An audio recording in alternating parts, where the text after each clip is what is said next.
ষষ্ঠতম বার্ষিক ওয়াজ মাহফিল এর সম্মানিত সভাপতি জনাব হযরত মাওলানা হাফেজ মাহমুদুল আলম সাহেব দামাত বরকাতুম আলিয়া, প্রতিষ্ঠাতা পরিচালক দারুল উলুম ফারুকিয়া আল ইসলামিয়া মাদ্রাসা মাগুরা পঞ্চগড়। আমার আগে যিনি আলোচনা করেছেন আমার প্রিয় ভাই জনাব হযরত মাওলানা হাফেজ নূর মোহাম্মদ জিহাদি সাহেব দামাত বরকাতুম আলিয়া। আলোচনা পেশ করেছেন জনাব হযরত মাওলানা সৈয়দ মোহাম্মদ সুলতান মাহমুদ সাহেব দামাত বরকাতুম আলিয়া। জাতির শ্রেষ্ঠ সন্তান হযরত উলামা ইকরাম, মুরব্বিয়ান ইজাম, সমবয়সী যুবক বন্ধুগণ, বাসার মধ্যে অবস্থানরত সম্মানিত মা ও বোনেরা, মহান রব্বুল আলামিনের দরবারে অসংখ্য অগণিত শুকরিয়া যে রব্বে কারীম অসংখ্য মানুষের মধ্য থেকে যাচাই করে বাছাই করে ভালোবেসে মহব্বত করে দুনিয়ার সমস্ত ঝামেলার থেকে বিরত রেখে হায়াতে বাঁচায় রাখিয়া শরীর স্বাস্থ্য সুস্থ রাখিয়া দুনিয়ার মধ্যে উত্তম একটি মজলিস, কোরআন হাদিসের মজলিস, আল্লাহ ওয়ালিদের মজলিস, জাকিরিন শাকিরিনদের মজলিস তথা জান্নাতের বাগানে আমাদেরকে আসার মতো, বসার মতো, কিছু কথা বলার মতো, শ্রবণ করার মতো তৌফিক সুযোগ যে আল্লাহ তাআলা দান করেছেন, এই জন্য আমরা বেজার না খুশি? অল্প না বেশি? বেশির আওয়াজ যদি এই হয় তাহলে কমের আওয়াজ কি হবে এটা আমার জানা নেই। বেজার না খুশি? অল্প না বেশি? সকলের হৃদয় সকল ভালোবাসাটুকু উজাড় করে দিয়ে জবানের সকল আওয়াজটুকু ছেড়ে দিয়ে আল্লাহর দেয়া জবান দ্বারা সকলই কালিমাত শুকর উচ্চারণ করি আলহামদুলিল্লাহ। আমাদেরকে জান্নাতি পরিবেশে বসার সুযোগ যিনি করে দিয়েছেন তার নাম কি? সবাই বলেন নাই? আরো জোরে বলেন। আল্লাহ আমাদেরকে পছন্দ করেছেন বিধায় হাজারো ব্যস্ততার মধ্যে থেকে, হাজারো ঝামেলার মধ্যে থেকে আল্লাহ তাআলা জাকিরিনদের সাথে জান্নাতি পরিবেশ আমাদেরকে বসিয়ে দিয়েছেন। অবশ্যই রবের পক্ষ থেকে একটি দামি নিয়ামত, যেই নিয়ামতের শুকর আদায়ার্থে যদি সারা জীবন সিজদায় পড়ে থাকি তারপরও এই নিয়ামতের শুকর গুজারি করে শেষ করা আমাদের কারো পক্ষেই সম্ভব নয়। এই জন্য বান্দার কাজ হলো চেষ্টা করা। কবুল করার মালিক কে? আল্লাহ তাআলা আজকের এই বসা, এই মুজাহাদা, এই কষ্ট কাল আখিরাতের জিন্দেগিতে নাজাতের ওসিলা হিসেবে কবুল করুক। সকলে বলি আমিন। সাউন্ডটা কেমন একটু বাজে, হালকা একটু বেস্টে পরে একটু কমাই দেন, রিভার্বটা হালকা বাড়াইয়া। সম্মানিত উপস্থিতি, মাগরিবের পর থেকে ধারাবাহিকভাবে আপনারা আলোচনা শুনে আসছেন। রাত এখন অনেক হয়ে গেছে, এখন আবার নতুন করে কোনো আলোচনা করার প্রয়োজন আমি মনে করি না। কিন্তু তারপরে যেহেতু দাওয়াত দিয়েছেন, অনেক দূর থেকে এসেই পড়েছি, কিছু না বললেই নয়, সামনে না আসলেই নয়। এই জন্য মূলত আপনাদের সামনে উপস্থিত হয়েছি দোয়ার উদ্দেশ্যে। আল্লাহ তাআলা সংক্ষিপ্ত সময়ে আমার জবান থেকে যেন এমন কিছু কথা বের করে দেন যেটা সর্বপ্রথম আমার জন্য, এরপর আপনাদের জন্য, উভয়ের হেদায়েতের জন্য, আমলের জন্য আল্লাহ তাআলা কিছু কথা বলা এবং শ্রবণ করার তৌফিক দান করুক। সকলে বলি আমিন। বিশেষ করে আমরা যারা আজকে এখানে বসা আছি, হিসাব করলে দেখা যাবে 100 বছর আগে আমরা এখানে যারা আছি কেউ দুনিয়ায় ছিলাম না। কথা সত্য না মিথ্যা? 100 বছরের কেউ আছেন এখানে? তাহলে আমার কথা একদম ভুল হয় নাই। 100 বছর আগে আমরা যারা এখানে বক্তা শ্রোতা কেউ দুনিয়ায় ছিলাম না। আবার হিসাব করলে দেখা যাবে 100 বছর পরে কমপক্ষে এখানে বক্তা শ্রোতা যারা আছি আমরা কেউ দুনিয়ায় থাকবো না। সবাই কবরের বাসিন্দা হয়ে যাব। তাহলে সংক্ষিপ্ত সময়ের জন্য আখিরাতের জন্য কিছু পাথেয় সংগ্রহ করার জন্য আমরা এখানে উপস্থিত হয়েছি। বিশেষ করে জবাব হলো, মানুষ প্রতিশ্রুতি দেয় কিন্তু সেই প্রতিশ্রুতি মানুষ ভুলে যায়। যার কারণে দেখবেন আমাদের সমাজে কসম কাটার লোক অনেক বেশি, কিন্তু কসম রাখার লোক পাওয়া যায় না। কথায় কথায় কসম কাটে এমন লোক আছে না নাই? কেউ বা মাকে নিয়ে কসম কাটে, কেউ বাবাকে নিয়ে কাটে, কে ছেলের মাথায় হাত দিয়ে বলে, কেউ বা কোরআন ধরে বলে, আবার কেউ মাজারের কাছে গিয়ে বলে, কেউ মসজিদে উঠে বলে। প্রতিনিয়ত হাজারো কসম মানুষ করে, কিন্তু সেই কসম রাখার মতো লোক খুঁজে পাওয়া যায় না। যেরকম প্রতিশ্রুতি আল্লাহ তাআলার আদালতে আমরা দিয়েছিলাম, কিন্তু সেই প্রতিশ্রুতি আমরা আজকে দুনিয়ায় আসার পরে অধিকাংশ মানুষ সেই প্রতিশ্রুতির থেকে অনেক বেশি পিছনে চলে গেছে। তা যারা আল্লাহর সামনে বসে প্রতিশ্রুতি দিয়ে সেই প্রতিশ্রুতি তারা রাখতে পারে না, সেটা মানুষের সাথে প্রতিশ্রুতি দিয়ে কিভাবে সেটা ঠিক রাখবে? আমরা যারা এখানে আছি সবাই এক সময় রূহের জগতে ছিলাম। এই রূহের জগতে থাকা অবস্থায় আল্লাহ তাআলার কাছে সবাই প্রতিশ্রুতি দিয়ে তারপরে জমিনের মধ্যে আসছি।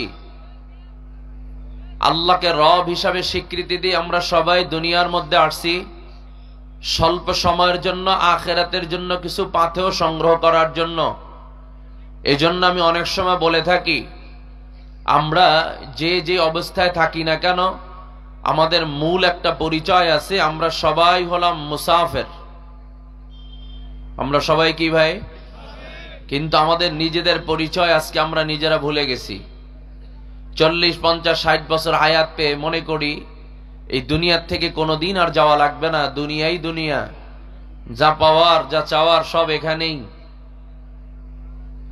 আর নবী আলাইহিস সালাতু ওয়াস সালাম হাদিসের মধ্যে বলেন, কুন ফিদ দুনিয়া কান্নাকা গরীবুন আও আবিরু সাবিল, আও কামা ক্বালা আলাইহিস সালাতু ওয়াস সালাম। নবী আলাইহিস সালাতু ওয়াস সালাম বলেন, দুনিয়ার মধ্যে তুমি এমন ভাবে বসবাস করো, এমন ভাবে চলো, যেমনি ভাবে কোনো পথিক অথবা মুসাফির পথ চলে, পথ অতিক্রম করে। এবার আপনারাই জবাব দিবেন, কোন মুসাফির, কোন পথিক পথ চলতে গিয়ে কি রাস্তার মাঝে কখনো ঘর বাড়ি বানায় নাকি? পথ চলতে গিয়ে এসে স্থায়ীভাবে কোনো কিছু সঞ্চয় করার চেষ্টা করে কেন? তার গন্তব্য পৌঁছার জন্য তার পথ সে অতিক্রম করতেছেন, সামনে অগ্রসর হচ্ছেন। দ্বিতীয় নম্বর জবাব হলো, আমরা যে যে বংশের মানুষ হই না কেন, আমাদের একটি মূল বংশের পরিচয় আছে, সেইটা হলাম আমরা সবাই হলাম গোলামের বংশধর। রাগ করেছেন আপনারা? আমরা সবাই গোলামের বংশধর, মানতে কষ্ট হচ্ছে। এ কথা মূলত আমি বলি নাই, আল্লাহ পাক রব্বুল আলামিন কালামের মধ্যে নসিহত করেছেন, আমাদের পরিচয় দিয়েছেন। আল্লাহ পাক রব্বুল আলামিন কালামের মধ্যে নসিহত করেন, وَمَا خَلَقْتُ الْجِنَّ وَالْإِنسَ إِلَّا لِيَعْبُدُونَ।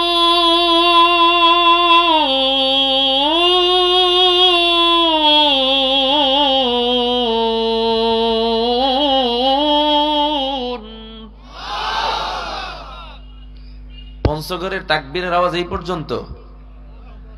এই তাকবীর দিয়ে আবার বাতিলদের কি কিভাবে বিতাড়িত করবেন? কি ক্লান্ত হয়ে গেছেন আপনারা বয়ান শুনতে শুনতে? প্রত্যেকটা জাতির আলাদা একটা জাতি বুলি আছে, কি আছে না নাই? এই জাতি বুলি যখন সে ভুলে যায় তখনই কিন্তু সে বিপদগ্রস্ত হয়। আমাদের দেশের পুলিশ প্রশাসন যারা আছে এদের একটা জাতি বুলি আছে, অর্থাৎ বাঁশির সিটি। লোক যত হোক আগেই কিন্তু আঘাত করে না, বাঁশির সিটি দিলেই দেখবেন যে জুতার রাইস লোক নাই। কি আছে না নাই?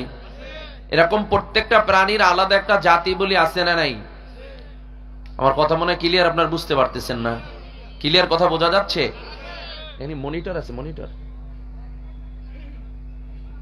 ও বক্স না। তাহলে মুমিন মুসলমানের একটি জাতি বলি আছে না নাই? কথা কন না আপনারা? সেই জাতি বলি হলো আল্লাহু আকবারের আওয়াজের বলি। যে আল্লাহু আকবারের তাকবীর কোন নাস্তিক, মুরতাদ, ইহুদি, খ্রিস্টান, ইসলাম বিদ্বেষীরা কোনোদিন সহ্য করতে পারে নাই। আজকে সিংহের জাত হওয়ার পরেও বাঘের জাত হওয়ার পরও শিয়ালের পালের সাথে হাঁটতে হাঁটতে আমাদের নিজেদের অস্তিত্ব নিজেরাই হারিয়ে ফেলেছি, যার কারণে আজকে মুসলমান বিপদগ্রস্ত। আজকে মুসলমানকে জমিন থেকে উৎখাত করার জন্য, তাদেরকে জমিন থেকে বিতাড়িত করার জন্য বহু রকম পরিকল্পনা ইহুদি আর খ্রিস্টান আর ইসলাম বিদ্বেষীরা প্রতিনিয়ত করে থাকেন। আর আমরা নাকে তৈল দিয়া তারপর ঘুমাচ্ছি, মনে করি ইসলাম কায়েম হয়ে গেছে। আমি আপনাদের কাছে জানতে চাই, এই জমিন কার? পিছনের বেড়ে চিন্তা করে যে বালা মুসিবত যা যায় সামনিতে যাক, আমরা মোটামুটি ভালো আছি, কি কন? আচ্ছা, পিছনের লোকে যদি সুবহানাল্লাহ কয় অথবা আল্লাহু আকবার বলে, এই সওয়াব কি সামনের লোকের হবে নাকি? সামনের লোকে বললে সওয়াব কি পিছনের লোকের হবে না? যারা বলবে তারাই পাবে। তাহলে এখানে আসছি ব্যবসা করার জন্য। যে ব্যবসায় এসে যদি কেউ চুপচাপ বসে থাকি, ঘুমাই, তাহলে ব্যবসায় লাভ হবে না লস হবে? তবে আমি আপনাদের কাছে জানতে চাই, এই জমিন কার? হয় নাই? বলেন সবাই। আসমান কার? এই গোটা পৃথিবীতে যাহা কিছু দেখি আর না দেখি সব কিছু সৃষ্টি কার? তাহলে আল্লাহর জমিনে সবচেয়ে বৃহৎ আওয়াজ, স্লোগান যদি দিতে হয়, সেটা একমাত্র আমার আল্লাহর নামের আওয়াজ জোরে হবে, ঠিক না বেঠিক? জোরে বলেন। তাহলে শরীরের সব শক্তিটুকু ছেড়ে দিয়ে আরো জোরে চিৎকার দিয়া বলেন আল্লাহু আকবার। হয় নাই? আরো জোরে আওয়াজ দিয়া বলেন আল্লাহু আকবার। এই আল্লাহু আকবারের আওয়াজ দেওয়ার কারণেই ফেরাউনের পতন হয়েছিল, ঠিক না বেঠিক? জোরে বলেন। এই আল্লাহু আকবারের তাকবীরের কারণেই, আল্লাহর বরত্বের এই প্রকাশ করার কারণেই নমরুদের পতন হয়েছে, ঠিক না বেঠিক? জোরে বলেন। এই ঈমানের বলে বলিয়ান হয়ে মুসলমান সামনে অগ্রসর হয়ে তাকবীর দেওয়ার কারণেই আবু জেহেল, আবু লাহাব, উতবা সাহেবার পতন হয়েছিল, ঠিক না বেঠিক? জোরে বলেন। এই আল্লাহু আকবারের তাকবীর দেওয়ার কারণেই বেশ্যা তসলিমা নাসরিন বাংলাদেশ থেকে বোরকা পরে পালিয়ে যেতে বাধ্য হয়েছে, ঠিক না বেঠিক? জোরে বলেন। এই আল্লাহু আকবারের তাকবীর 5 তারিখ দেওয়ার কারণেই 16 বছরের স্বৈরাচার দেশ ছেড়ে পালাতে বাধ্য হয়েছে, ঠিক না বেঠিক? জোরে বলেন। আজও যদি আমরা ঈমানের বলে বলিয়ান হয়ে তাকবীরকে দল মত নির্বিশেষে আমরা বলন্দ করতে পারি, আজকেও যারা ইসলামের আলোকে বন্ধ করতে চায়, আজকেও যারা কোরআনের দাওয়াতকে বন্ধ করতে চায়, আজকেও যারা মুসলমানকে জমিন থেকে বিতাড়িত করতে চায়, ওদের জায়গা বাংলার জমিনে হবে না, ওরা পালাতে বাধ্য হবে, ঠিক না বেঠিক? জোরে বলেন। আল্লাহ আমাদের সবাইকে কবুল করুক, সকলে বলি আমিন। মোটামুটি ঘুমটা একটু কাটছে না? কি ক্লান্তিটা একটু কাটছে না? ইনশাআল্লাহ আল্লাহ সবাইকে কবুল করুক, সকলে বলি আমিন। আমি যে আয়াতে কারিমা তেলাওয়াত করেছি, যে হাদিস উপস্থাপন করেছি, আপনাদের সকলের মুখস্থ সুপরিচিত আয়াত ও হাদিস আপনাদের সামনে আমি উপস্থাপন করেছি। এর আলোকে একদম মুক্তাসার কিছু কথা বলি, বিদায় নেব ইনশাআল্লাহ। আল্লাহ তাআলা আমাদের সবাইকে শেষ পর্যন্ত কবুল করুক, সকলে বলি আমিন। আছেন না শেষ পর্যন্ত? না আমারে ফালাই রেখে ভাগবেন? কি ফালাই রেখে ভাগবেন নাকি? যদি কারো জরুরত হয় 1 নাম্বার, 2 নাম্বার বা 3 নাম্বার, তাহলে ইনশাআল্লাহ একটু ছুটি নিয়ে যাবেন, তাহলে বুঝবে আপনি জরুরতের জন্য যাচ্ছেন। কিন্তু চুপচাপ যদি হাইটা যান, তাহলে রাগ কইরা যান না বেজার হয়ে যান না, কিভাবে বুঝি বলেন? ছুটি নিয়ে যাব। রাজি আছেন ইনশাআল্লাহ? আল্লাহ সবাইকে কবুল করুক, সকলে বলি আমিন। আল্লাহ পাক রব্বুল আলামিন সূরা মুলকের 2 নম্বর আয়াতের মধ্যে আমাদের জন্য একটা মেসেজ দিয়েছেন। বিশেষ করে আমি আপনাদেরকে একটা কথা বলতে চাই। অনেক সময় আমরা বলে থাকি যে হায়াত, মৌত, রিজিক, দৌলত এই 4টা আল্লাহর কাছে রেখে দিয়েছেন, বাকি সব ক্ষমতা আল্লাহ মানুষের কাছে দিয়ে দিয়েছেন। এই কথা প্রচলিত আছে না নাই? অনেকে বলে থাকেন যে হায়াত, মৌত, রিজিক, দৌলত এই 4টা আল্লাহর কাছে, বাকি সব মানুষের কাছে। আচ্ছা বলেন, হায়াত, মৌত, রিজিক, দৌলত এই 4টা বাদ দিলে মানুষের কাছে কি আছে বলেন? কি আছে বলেন? এই 4টার মধ্যেই তো মানুষের জীবনের যত চাহিদা যাহা কিছু সব সীমাবদ্ধ। হ্যাঁ, মানুষের কাছে একটা জিনিস আছে, সেটা হলো স্বাধীনতা। সেটা কি ভাই? চাইলে আল্লাহর গোলামি করতেও পারেন, নাও করতে পারেন। চাইলে মাহফিলে আসতেও পারেন, নাও আসতে পারেন। চাইলে নামাজ পড়তে পারেন, নাও পড়তে পারেন। চাইলে রোজা রাখতে পারেন, নাও রাখতে পারেন। আমার আল্লাহ কাউকে জোর করবে না। কিন্তু এই শুধু স্বাধীনতা আল্লাহ তাআলা মানুষের কাছে দিয়েছেন, বাকি সব কিছু আল্লাহ পাক রব্বুল আলামিন নিজের কাছে রেখে দিয়েছেন। বান্দার হায়াত, বান্দার মৌত, বান্দার রিজিক, বান্দার দৌলত যাহা কিছু বলেন, সব কিছুর নিয়ন্ত্রণ একজনের পক্ষ থেকে হয়। তার নামটা কি? জোরে আওয়াজ দিয়া বলেন। আর জোরে আওয়াজ দিয়া বলেন الذي خلق الموت والحياة ليبلوكم أيكم أحسن عملا الذي خلق الموت والحياة ليبلوكم أيكم أحسن عملا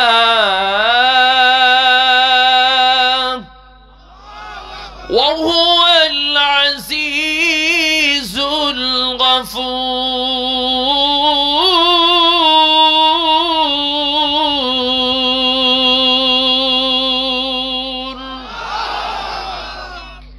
আল্লাহ পাক রব্বুল আলামিন গোটা পৃথিবীর মানুষের জন্য মেসেজ জানায় দেয়, দুনিয়ার মানুষ আমি আল্লাহ পাক রব্বুল আলামিন হায়াত এবং মউত, জীবন এবং মরণ, এই দুইটাকে আমি আল্লাহ তাআলা কেন নির্ধারণ করেছি জানো? আমি আল্লাহ জীবন এবং মরণ, হায়াত এবং মউত এই দুইটাকে নির্ধারণ করেছি। এর মূল কারণ হলো এই দুনিয়ায় বসে কে কতটুকু ভালো আমল করো সেটাকে পরিমাপ করার জন্য, ওজন দেওয়ার জন্য। বিশেষ করে জবাব হলো এই জমিনের মধ্যে আমরা যারা আগমন করেছি, কিছু সময়ের জন্য দুনিয়ায় আসছি, কতটুকু সময় যদি আখিরাতের সময়ের সাথে হিসাব করি, যদি আখিরাতের সময়ের সাথে যদি মূল্যায়ন করি, তাহলে এখান থেকে আমরা জবাব নিতে পারি। বরং মূল জবাব হলো কেউ যদি 70, 80, 90 বছর হায়াত জমিনের মধ্যে পায়, তাহলে ওই বান্দা আখিরাতের সময়ের তুলনায় দুনিয়ার মধ্যে সে বাঁচলো মাত্র 2-2.5 সেকেন্ডের সময়। কিন্তু এটা আমাদের অনেকের মানতে কষ্ট হয়, অনেকের এটা বুঝতে কষ্ট হয়। শুধু তাই নয়, আল্লাহ তাআলা এটা বোঝানোর জন্য আরো সহজ করে দিয়েছেন, সহজ করে দিয়েছেন। আল্লাহ পাক রব্বুল আলামিন বলেন ফি সিত্তাতি আইয়াম, এই যে গোটা পৃথিবীতে যা কিছু দেখি সব কিছু সৃষ্টিকর্তা কে? জোরে বলেন যা কিছু আল্লাহ তাআলা, এই যা কিছু আমাদের দুই চোখে দেখি সব কিছু একজনের পক্ষ থেকে সৃষ্টি হয়েছে। তার নামটা কি? আওয়াজটা কেমন জানি নাকে বাজা বাজা হয়, স্পষ্ট করেন না, বলা বসে দিতে হালকা রিভাবটা বাড়ায় ই করে দেন, বেশটা একটু হালকা করে দেন। তাহলে বন্ধু জবাব হলো এই যে গোটা পৃথিবী দেখি সব কিছু একজন সৃষ্টি করেছেন, তিনি কে? সব জায়গায় কিন্তু চুপ থাকা সম্মতির লক্ষণ নয়, বরং ঈমান যাওয়ার লক্ষণও থাকে। কতক্ষণ না কেন? আল্লাহর বরত্ব প্রকাশের ক্ষেত্রে, আল্লাহর একাত্মবাদ, আল্লাহর ক্ষমতা সম্পর্কে স্বীকৃতি দেওয়ার ক্ষেত্রে কেউ যদি চুপচাপ বসে থাকে, এটাকে ঈমান থাকার লক্ষণ না যাওয়ার লক্ষণ। তাহলে এবার আমি আপনাদের কাছে জানতে চাই, এই গোটা পৃথিবীতে যা কিছু দেখি আর না দেখি সব কিছুর সৃষ্টিকর্তাকে? জোরে আওয়াজ দিয়া বলেন। শুধু তাই নয়, আল্লাহ পাক রব্বুল আলামিন বলেন এই যে গোটা পৃথিবী তোমরা দেখো, এই গোটা পৃথিবীর যা কিছু দেখি সব আমার আল্লাহ 6 দিনে সৃষ্টি করেছেন। কয় দিনে? জোরে কোন? 6 দিনে আল্লাহ তাআলা গোটা আলম, গোটা পৃথিবী যা কিছু দেখি সব আমার আল্লাহ তাআলা সৃষ্টি করেছেন। এবার জবাব হলো আমাদের অনেকের বুঝতে কষ্ট হয় 6 দিন এটা কিভাবে সম্ভব। একটা বিল্ডিং নির্মাণ করতে হলেও কমপক্ষে সেখানে 1 মাস, 1.5 মাস, 2 মাস সময়ের প্রয়োজন। কিন্তু এই গোটা পৃথিবীকে কিভাবে আল্লাহ তাআলা 6 দিনে বানালেন? সব জবাবের 1 নাম্বার সংক্ষেপে জবাব, আমার আল্লাহ যদি ইচ্ছা করে তাহলে 6 দিনেরও প্রয়োজন হয় না। আল্লাহ যদি ইচ্ছা করে 6 ঘন্টারও প্রয়োজন হয় না। আল্লাহ যদি ইচ্ছা করে 6 মিনিটেরও প্রয়োজন হয় না, 6 সেকেন্ডেরও প্রয়োজন হয় না। আমার আল্লাহ যদি ইচ্ছা করে কোন বলার সাথে সাথে গোটা আলম সৃষ্টি হতে পারে কি পারে না? ওই রকম কোন দুর্বল আল্লাহর গোলামি তো আমরা করি না। কি আমাদের আল্লাহ দুর্বল নাকি? তাহলে এখানে সময়ের কথা আল্লাহ তাআলা কেন উল্লেখ করলেন? সময়ের কথা উল্লেখ করার কারণ হলো দুনিয়ার সময় এবং আখিরাতের সময়ের পার্থক্য বোঝানোর জন্য। দুনিয়ার সময় এবং আখিরাতের সময়ের ব্যবধান বোঝাবার জন্য। মূলত এই 6 দিনের কথা আল্লাহ তাআলা যে বলেছেন, এই 6 দিন বলতে শনি, রবি, সোম, মঙ্গল, বুধ, বৃহস্পতি, এই 6 দিনের কথা বলা হয় নাই। এই 6 দিন মূলত দুনিয়ার সময়ের 6 দিন নয়। এই 6 দিন মূলত আখিরাতের সময়ের তুলনা অনুযায়ী 6 দিন, অর্থাৎ আল্লাহর গণনার 6 দিন। কিতাবের মধ্যে আসছে আল্লাহর গণনার একদিন আর এই দুনিয়ার সমান সমান 1000 বছর। সুবহানাল্লাহ। বাসায় গিয়ে বললেন, আশেপাশে লোকজন আছে শুনতে পারে না, বাসায় গিয়ে দরজা জানলা আটকাইয়া এবার কানিয়া দিয়ে দুইজনে মিললে জোরে কইবেন, কেউ যেন না শুনে। কি সুবহানাল্লাহ বললে ভেজাল আছে নাকি কোন? যেই বান্দা ইখলাসের ভিত্তিতে একবার সুবহানাল্লাহ বলবে, এক বর্ণনা আসছে আসমান এবং জমিনের মাঝে গোটা পৃথিবীতে যত খালি জায়গা আছে, এই খালি জায়গা পরিমাণে নেকি বান্দাবান্দির আমল নামে আল্লাহ তাআলা দান করে দেন। তাহলে আল্লাহর গণনার একদিন সমান সমান দুনিয়ার কত বছর? জোরে কোন। তাহলে আল্লাহর গণনার 6 দিন, দুনিয়ার সময়ের 6000 বছর। এখানে সময়ের পার্থক্য বোঝানোর জন্য বলা হয়েছে। কিন্তু আমার আল্লাহ যদি ইচ্ছা করে 1 সেকেন্ডের মধ্যে কোন বলার সাথে সাথে যাহা কিছু প্রয়োজন সব কিছু আমার আল্লাহ বানাতে পারে কি পারে না? এবার দ্বিতীয় নাম্বার জবাব হলো মূলত এই যে 2-2.5 সেকেন্ডের সময় এবং পাশাপাশি একটা জবাব হলো আমরা 70-80 বছর হায়াত পাওয়ার পর এটাকে অনেক লম্বা মনে করি, কিন্তু কিয়ামতের আলামত, কিয়ামতের যে আলামতে সুগরা রয়েছে এর মধ্যে অন্যতম একটা আলামত হলো শেষ জবানায় আল্লাহ পাক রব্বুল আলামিন সব কিছুকে ঠিক রেখে এর মধ্য থেকে সময়কে সংকীর্ণ করে দিবে। একটু বাস্তবিক উদাহরণ দিতে চাই। আমরা তো মনে মনে চিন্তা করি আরো জানি কত বছর বাঁচবো, কিন্তু সময় কিভাবে আমার আল্লাহ তাআলা এটা অতিবাহিত করে নেয় অনেকে আমরা অনুভবই করি না। যেমন একটু হিসাব করে দেখবেন, মনে হয় জানে এই কিছুদিন আগে রমজানে রোজা রেখেছি, আবার 2 মাস পরই সামনে রোজা চলে আসছে। কতক্ষণ না কেন? আচ্ছা, বছর তো 365 দিনই আছে না, কইমে গেছে? দিন ঠিক আছে নি? মাস ঠিক আছে? বছর ঠিক আছে? সবই তো ঠিক আছে। নবী আলাইহিস সালাতু ওয়াস সালাম বলেন আলামতে সুগর, অন্যতম আলামত হলো আল্লাহ তাআলা সময়কে সংকীর্ণ করে দিবেন, সময়কে শর্ট করে দিবেন। ঘড়ির কাঁটা ঠিকই ঘুরতেছে, মিনিটের কাঁটা মিনিটের জায়গায়, ঘন্টার কাঁটা ঘন্টার জায়গায় আছে, সেকেন্ডের কাঁটা সেকেন্ডের জায়গায় রয়েছে, কিন্তু এর মধ্য থেকে আল্লাহ পাক রব্বুল আলামিন সময়কে শর্ট করে দিয়েছেন। যেটা বোঝার জন্য অন্যতম একটা উদাহরণ হলো একটু হিসাব করে দেখবেন, আপনার বাড়ির আনাচে কানাচে বাসার পাশে দেই নারিকেল গাছটা আছে, আগের দিনে একটা নারিকেল গাছ থেকে নারিকেল ফল পাওয়ার জন্য 20 বছর 25 বছর অপেক্ষা করা লাগতো। কথা কয় না? এখন নারিকেল পাওয়ার জন্য 20 বছর 25 বছর অপেক্ষা করার প্রয়োজন হয় না। 3 বছরের মাথায় নারিকেল গাছে নারিকেল আছে না নাই? এটা প্রযুক্তির আবিষ্কার, তাই না? অনেকে কয় ঠিক। আচ্ছা, প্রযুক্তির ক্ষমতা আছে একটা গাছে নারিকেল ধরায় দেওয়ার? কোন মেডিসিনের ক্ষমতা আছে যে একটা গাছে ফল ধরায় দেওয়ার? আপনি কিভাবে বুঝলেন? আমি বলবো এটা হাইব্রিডের কোন ফজিলত নয়, এটা প্রযুক্তির কোনো ফজিলত নয়। আমার আল্লাহ বান্দাকে বুঝাতে চায়, বান্দা সময় নাই, ওই 20 বছর তুমি অপেক্ষা করবে, এরপরে সেই রিজিক তুমি গ্রহণ করবে। না না, এই যে নামাজের জন্য অনেকরে ডাকলে কয় সময় নাই, রোজার কথা বললে কয় সময় নাই, মাহফিলের কথা বললে কয় সময় নাই, জিকিরের কথা তাবলীগের কথা বললে কয় হাতে সময় নাই। আছে না নাই? জোরে বলেন। সময় কিন্তু আসলেই নাই।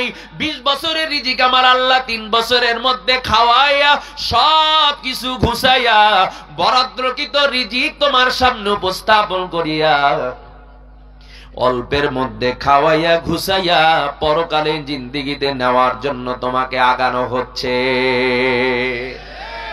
হাইব্রিডের মূল অর্থ হলো সময় নাই। কথা বুঝাইতে পারছি নাকি? এটা কোনো প্রযুক্তির আবিষ্কার না, এটা আল্লাহ তাআলা এটা শর্ট করে দিয়েছেন। শুধু তাই নয়, শুধু তাই নয়, এজন্য আমি আপনাদেরকে বলতে চাই, আল্লাহ পাক রব্বুল আলামিন এই যে জমিনের মধ্যে আমরা আগমন করেছি, সিদ্ধান্ত কার? কতক্ষণ না কেন ঘুম আসতে আছে নাকি? তাহলে বন্দিখান থেকে বোঝার বিষয় হলো, এই জমিনের মধ্যে আমরা আগমন করেছি, নিজের ইচ্ছায় আসতে পারি নাই, পাঠিয়েছেন কে? শাহাদাত আঙ্গুলটা উঁচু করে বলেন তিনি কে? জমিনের মধ্যে বেঁচে আছি এখন পর্যন্ত, এইটা কার দয়ায়? আবার যখন বিদায় হব, দুনিয়ার কেউ আমাকে বিদায় করার ক্ষমতা নাই। হায়াতের মালিক যে আল্লাহ, মৌতের মালিকও ভিন্ন কেউ নয়, মৌতের মালিকও একজন। তানার নামটা কি? জোরে আওয়াজ দিয়া বলে। পৃথিবী আমার আসল ঠিকানা নয়। বলবো না, থাকবে? আপনারা আবার কিনা রাগ করেন, যাওয়ার সময় কিনা আবার আন্দোলন করতে করতে যান। বলবো, পৃথিবী আমার আসল ঠিকানা নয়, মরণ একদিন মুছে দিবে সকল রঙিন পরিচয়।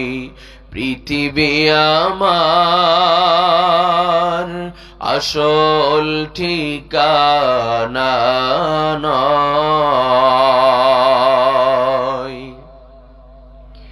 মিছে মমতার বন্ধন, মিছে মায়া স্নেহ প্রীতি ক্রন্দন, মিছে মমতার বন্ধন, মিছে মায়া স্নেহ প্রীতি ক্রন্দন,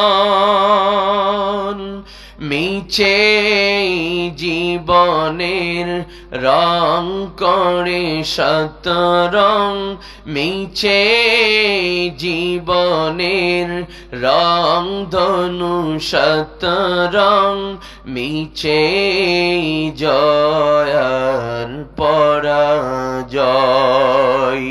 পৃথিবী আমার আসল ঠিকানা নয়। ঠিক না ঠিক? তাহলে এই দুনিয়ার থেকে বিদায় হব, সেই সিদ্ধান্তটা কার? জোরে আওয়াজ দিয়ে বলেন। তাহলে একটু খেয়াল করে দেখবেন, আমাদের সমাজের মধ্যে কিছু মানুষ নিজের হায়াতের ঘ্রান্তি নিজের কাছে নাই, কিন্তু অন্য মানুষের হায়াতের গ্যারান্টি দেয় এমন লোক আছে না নাই? কয় তোর পাতা পাইকে গেছে, কয় কি কয় না, কয় তোর পাতা লাল হয়ে গেছে, তোরে টাইম দিলাম মাত্র 1 সপ্তাহ। কি আছে না নাই? অথচ 1 সপ্তাহ উনি বাঁচবে কিনা সেই গ্যারান্টি কিন্তু তার কাছে নাই। মানুষের হায়াতের গ্যারান্টি দেয়, তোর টাইম দিলাম 1 সপ্তাহ, তোর পাতা লাল হয়ে গেছে, তোর বেশি আর সময় নেই। এজন্য বন্ধু আমি আপনাদেরকে একটা নসিহত করতে চাই, যদি বিশ্বাস আমাদের মধ্যে যদি বিশ্বাস থাকে যে আমার মউত যখন নির্ধারিত, এর 1 সেকেন্ড আগেও দুনিয়ার থেকে বিদায় করাবার ক্ষমতা কারো নাই, 1 মিনিট আগেও কেউ আমাকে বিদায় করতে পারবে না, 1 মিনিট পরেও আমাকে কেউ রাখতে পারবে না। তাহলে আজকে থেকে যেহেতু আমি বুঝলাম আমার আল্লাহ সিদ্ধান্ত ছাড়া কোনোদিন আমার মউত হবে না, তাহলে জমিনের মধ্যে আল্লাহ ছাড়া আর কাউকে ভয় কখনো কোনো মুমিন করতে পারে না। যদি মুমিন বিশ্বাস করে যে আল্লাহ সিদ্ধান্তের বাহিরে 1 মিনিট আগেও আমাকে কেউ দুনিয়ার থেকে বিদায় করাতে পারবে না, তাহলে অবশ্য এই চিন্তাও তার মেজাজের মধ্যে চলে আসবে, তাহলে অমুক ব্যক্তিকে কেন আমি ভয় করব, সে তো আমাকে মারার ক্ষমতা রাখে না, সে তো আমাকে দুনিয়ার থেকে বিদায় করাবার ক্ষমতা রাখে না। কাজে আমি আল্লাহর উপরে তাওয়াক্কুল করে যদি পথ চলতে পারি, আমার আল্লাহ যেই কয়দিন আমাকে বাঁচায় রাখবে সেই কয়দিনই আমি দুনিয়ায় বেঁচে থাকবো। আমার আল্লাহর যখন সিদ্ধান্ত হবে তখনই আমি দুনিয়ার থেকে বিদায় হব। পরবর্তী জবাব হলো, কি আলোচনা শেষ করে দিব? অনেকে ওঠা বসা করতেছেন, কি 1 নম্বরে চাপ দিছে নাকি? অল্প একটু সময় চলবে ইনশাআল্লাহ, যেহেতু অনেক দূর থেকে আসছি। আর একটু সময় বলবো না, আমি কাউকে কষ্ট দিয়া আমি বয়ান করতে পারি না। আপনাদের মন মানসিকতা যদি থাকে বাড়ির দিকে, আর আমি এখানে যত জান্নাতের কথা কম, ওই জান্নাতের মজা আপনাদের মধ্যে থাকবে না, কারণ আপনার খেয়াল হলো বাড়ির দিকে। কাজে একটু সময় দেওয়া যাবে ইনশাআল্লাহ? আসেন ইনশাআল্লাহ শেষ পর্যন্ত সবাই? সবাই থাকবেন তো ইনশাআল্লাহ? দেখি তো কারা কারা থাকবো না।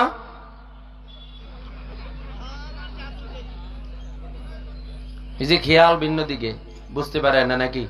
থাকবো সবাই ইনশাআল্লাহ নাকি? আল্লাহ সবাইকে কবুল করুক, সকলে বলে আমিন।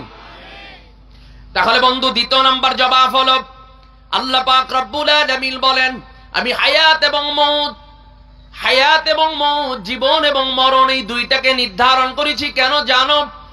তুমি কতটুকু ভালো আমল করো সেটাকে পরিমাপ করার জন্য, ওজন দেওয়ার জন্য।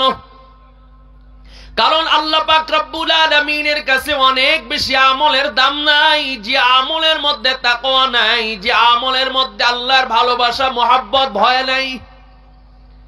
এজন্যই হাসরের ময়দানে দেখা যাবে এক বান্দার 1000 সিজদা, আবার কোন কোন বান্দার একটা সিজদা। ওই 1000 সিজদার সম্মুখে একটা সিজদার ওজন সেদিন মিজানের পাল্লায় অনেক ভারী হয়ে যাবে। কারণ আমাদের সমাজের মধ্যে তো বহু শ্রেণীর নামাজি আছে। কেউ আছে 4G গতিতে নামাজ আদায় করে, কেউ আছে 5G গতিতে নামাজ আদায় করে, 2 মিনিটে 8 রাকাত শেষ। কতক্ষণ না কেন? 5G গতি বুঝেন নাকি? এই 5G গতিতে নামাজ আদায় করে, অর্থাৎ কোন রকম সামাজিক নামাজ, কোন রকম আল্লাহকে বুঝ দিল, কোন রকম ইমাম সাহেব এলাকার মানুষকে বুঝ দিয়া কোন রকম বের হয়ে চলে গেছে। আবার কখনো কখনো দেখা যায় কারো 2 রাকাত নামাজ পড়ার জন্য 6 মিনিট 8 মিনিট চলে যায়। আছে না নাই? জোরে বলেন। তাহলে এই 2 নামাজের মধ্যে পার্থক্য আছে না নাই? তাহলে ইখলাসের ভিত্তিতে যেই বান্দা সিজদা দেওয়ার মতো দিতে পারবে। তবে আবার এই উদাহরণ আপনারা আবার কেউ দিয়েন না। আমাদের সমাজের মধ্যে কিছু মানুষ আছে যারা সিজদাই দিতে চায় না। যদি জিজ্ঞাসা করেন ভাই কেন নামাজ আদায় করেন না, কয় হুজুর আপনি জবাব দেন কিভাবে নামাজ পড়ব। ইবলিস এমন কোন জমিনে জায়গা নাই যেখানে সিজদা দেয় নাই, সব জায়গা নাপাক বানায় রাখছে। বুঝেননি? চালাক কারে কয়? কোথায় সিজদা দিব বলেন? কোন জায়গা তো খোঁজ করে পাই না, সব জায়গায় তো নাপাক। ইবলিস সিজদা দিয়ে নাপাক বানায় ফেলাইছে। এই জন্য আমরা মারেফাতি ভাবে সিজদা দেই, এই জন্য জাহিরি ভাবে সিজদা দেই না, মারিফাতি ভাবে, গোপন ভাবে সিজদা দেই আমরা। তাহলে বন্ধু এখান থেকে জবাব হলো, আল্লাহ পাক রব্বুল আলামিন বলেন কে কতটুকু ভালো আমল করো সেটাকে পরিমাপ করার জন্য, ওজন দেওয়ার জন্য। ভালো আমল, বেশি আমলের কথা আমার আল্লাহ বলে নাই। এজন্যই হাসরের ময়দানে দেখা যাবে আমল অল্প কিন্তু ওজন অনেক বেশি, আবার আমল অনেক বেশি ওজন অনেক হালকা। এর মূল কারণ হলো যার ঈমান যেই রকম তার আমলের ওজনটাও আল্লাহর আদালতে হবে সেই রকম। ঠিক কিনা জোরে কোন? যার ঈমান যেই রকম তার সিজদার ওজনটাও হবে আল্লাহর আদালতে সেই রকম। এই জন্য মানুষ, মুসলমানের সবচেয়ে দামি সম্পদের নাম কি বলতে পারেন নাকি? জোরে কোন, আর জোরে। ওটা তো নামাজ না পড়লো মাশাআল্লাহ ঠিক থাকে। কতক্ষণ না কেন কয় নামাজটা নেলে পড়তে পারি না, এই দিক দিয়ে নেলে ভুল ধরবা, এছাড়া কোন দিক দিয়ে ফালায় দিতে পারবা, তোমাদের যে আমাদের ঈমান। এজন্যই ইমানদারের স্লোগান হলো কেমন? ইমানদারির স্লোগান হলো যেই বান্দা হায়াত কম হায়াত পেয়েছে কিন্তু কম হায়াতের মধ্যে ঈমান নিয়ে যেতে পারছে, ওই বান্দা সফলতা অর্জন করে নিয়েছে। আর যেই বান্দা অনেক লম্বা হায়াত পেয়েছে কিন্তু বিদায়ের সময় ঈমান নিয়ে যেতে পারে নাই, ওই বান্দা অনেক লম্বা সময় পাওয়ার পরেও ওই বান্দা সফলতার দরজায় যেতে পারে নাই। বুল আমালি ইলাল্লাহি আদওয়ামুহা ওয়া ইন ক্বাল্লা আও কামা ক্বালা আলাইহিস সালাতু ওয়াস সালাম। আমল আমরা করে থাকি, যদি সে আমলের ধারাবাহিকতা না থাকে, অনেক মানুষ সমাজের মধ্যে আছে দেখবেন হঠাৎ করে জানাইলো, অথচ দেখবেন 2 দিন পরে ফরজেরই খবর নেই। না না, আল্লাহর কাছে আমলের কোনো দাম নাই, যে আমলের কোনো ধারাবাহিকতা নাই। একদিন আল্লাহর আদালতে অনেক অনেক গুণে বেশি বেড়ে যায়।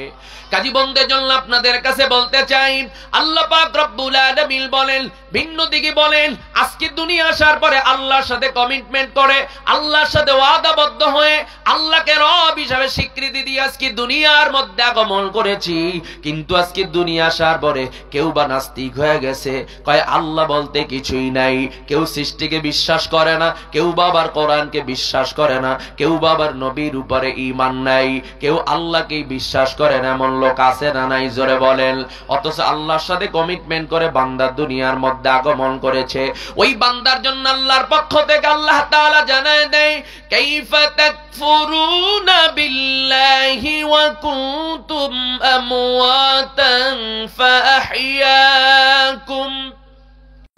فأحياكم ثم يميتكم ثم يحييكم ثم إليه ترجعون।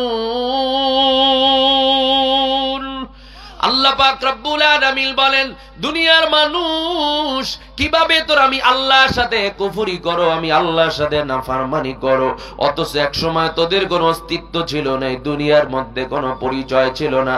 আমি আল্লাহ বড় দয়া করে মহব্বত করে আমি আল্লাহ তোদেরকে রূহ দান করেছি।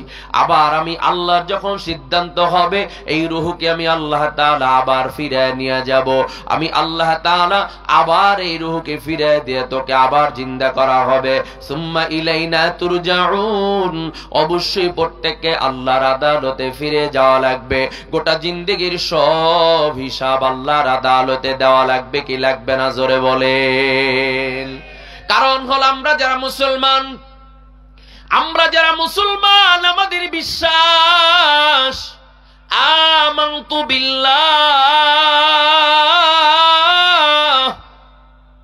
আমানতু বিল্লাহি ওয়া মালাইকাতিহি ওয়া কুতুবিহি ওয়া রুসুলিহি ওয়াল ইয়াউমিল আখির ওয়াল কদরি খাইরিহি ওয়া শাররিহি মিনাল্লাহি তাআলা ওয়াল বা'সি বা'দাল মাউত। আল্লাহর প্রতি আমাদের ঈমান আছে না নাই? এই আওয়াজে ঈমান আছে? আল্লাহর প্রতি আমাদের ঈমান আছে না নাই?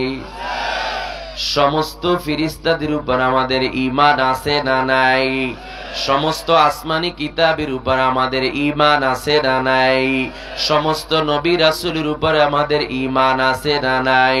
পরকালের প্রতি আমাদের বিশ্বাস আছে না নাই? ভালো মন্দ তাকদীরের প্রতি আমাদের বিশ্বাস আছে না নাই? মৃত্যুর পর আবার হাসরের ময়দানে পুনরায় জীবিত হওয়ার প্রতি বিশ্বাস আছে না নাই? কিন্তু অন্য ধর্ম অবলম্বী যারা আছে এরা মনে করে যা কিছু দুনিয়ার মধ্যে করেছি, মৃত্যুর পর আগুনে জ্বালায় পড়ে দিয়েছি, সব কিছু শেষ হয়ে গেছে, ওই দিকে যাওয়ার সাথে সাথে স্বর্গে চলে গেলাম। কিন্তু আমরা যারা মুসলমান, আমাদের বিশ্বাস হলো মরে গেলি, আগুনে জ্বালায় দিলে মাটির সাথে মিলে গেলি, সব কিছু শেষ হয়ে যায় না, বরং দুনিয়ার যা কিছু করেছি সব কিছুর মূলত সূচনা, হিসাব নিকাশ আখিরাতের জিন্দেগি শুরু হওয়ার পরে এই সব কিছুর জবাব আখিরাতের জিন্দেগিতে শুরু হয়ে যাবে। অর্থাৎ আখিরাতের জিন্দেগিতে হিসাব দেওয়া লাগবে কি লাগবে না, জোরে বলেন। কাজী বন্ধের জন্য আপনাদেরকে বলতে চাই, আল্লাহ পাক রব্বুল আলামিন এই সংক্ষিপ্ত সফরে কিছু সবার জন্য আমাদেরকে জমিনের মধ্যে পাঠিয়েছেন, কিন্তু আজকে দুনিয়া আসার পরে ধরাকে সরা জ্ঞান মনে করি না। বহু আমার যুবক ভাই শরীরে শক্তি থাকার কারণে এই শক্তি দুনিয়ার পিছনে ব্যয় করে, আল্লাহর গোলামির পিছনে ব্যয় করতে তারা রাজি না। নামাজের জন্য ডাকলে বলবে দেখেন এখন হাতে সময় নেই। মাহফিলের কথা বললে অনেক যুবক আছে দেখবেন বলবে এখন আমাদের হাতে সময় নাই। ওয়াজ মাহফিলের কথা বললে, দ্বীনের কথা বললে, জিকিরের কথা বললে, রমজানের রোজার কথা বললে এক কথা বলে পার পেয়ে যায়, আমাদের হাতে এখন সময় নাই, ইবাদত করার সময় এখনো আমার হয় নাই। অর্থাৎ তার চিন্তা হলো বয়স যখন 50, 60, 70 বছর হয়ে যাবে এইটা তার ইবাদতের সময়।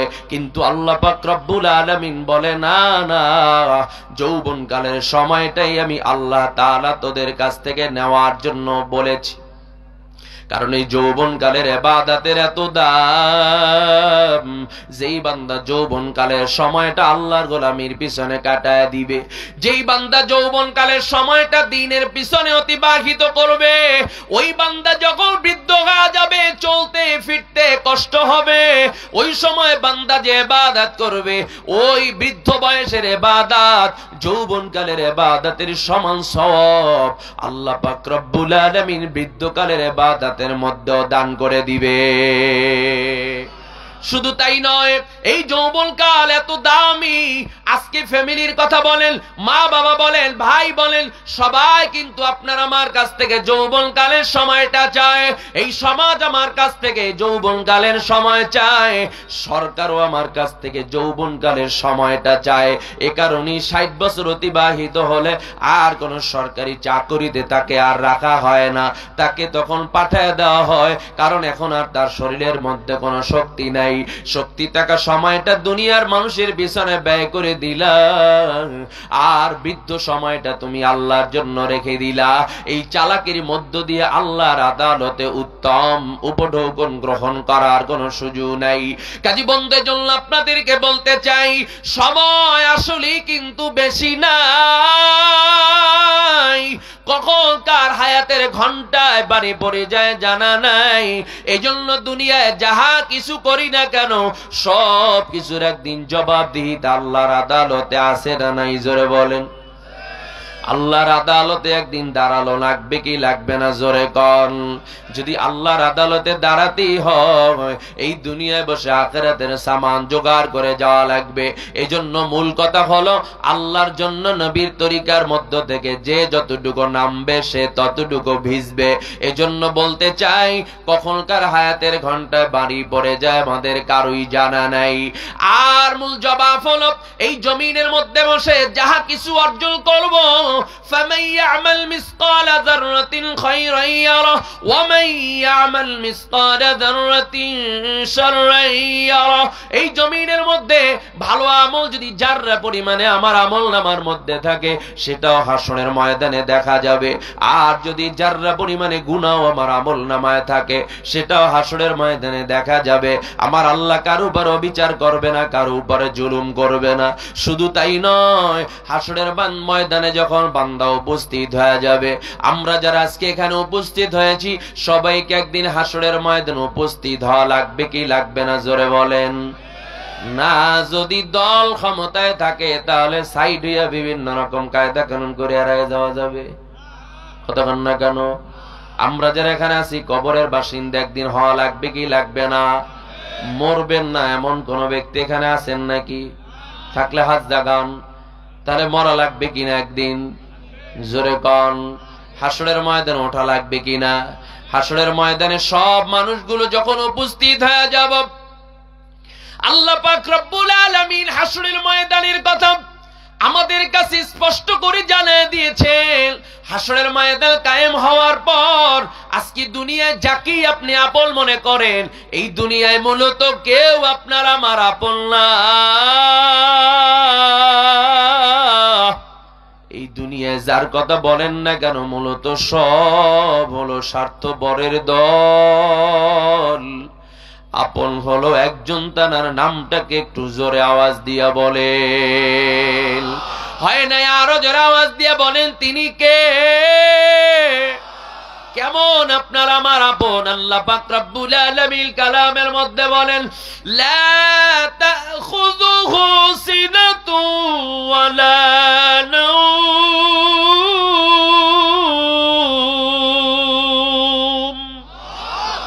আল্লাহ পাক রব্বুল আলামিন বলেন, আমি আল্লাহর ঘুমও নাই তন্দ্রাও নাই, সব সময় বান্দা তোদের দিকে আমি আল্লাহ কুদরতি নজরটা ফালায় তাকায় থাকি।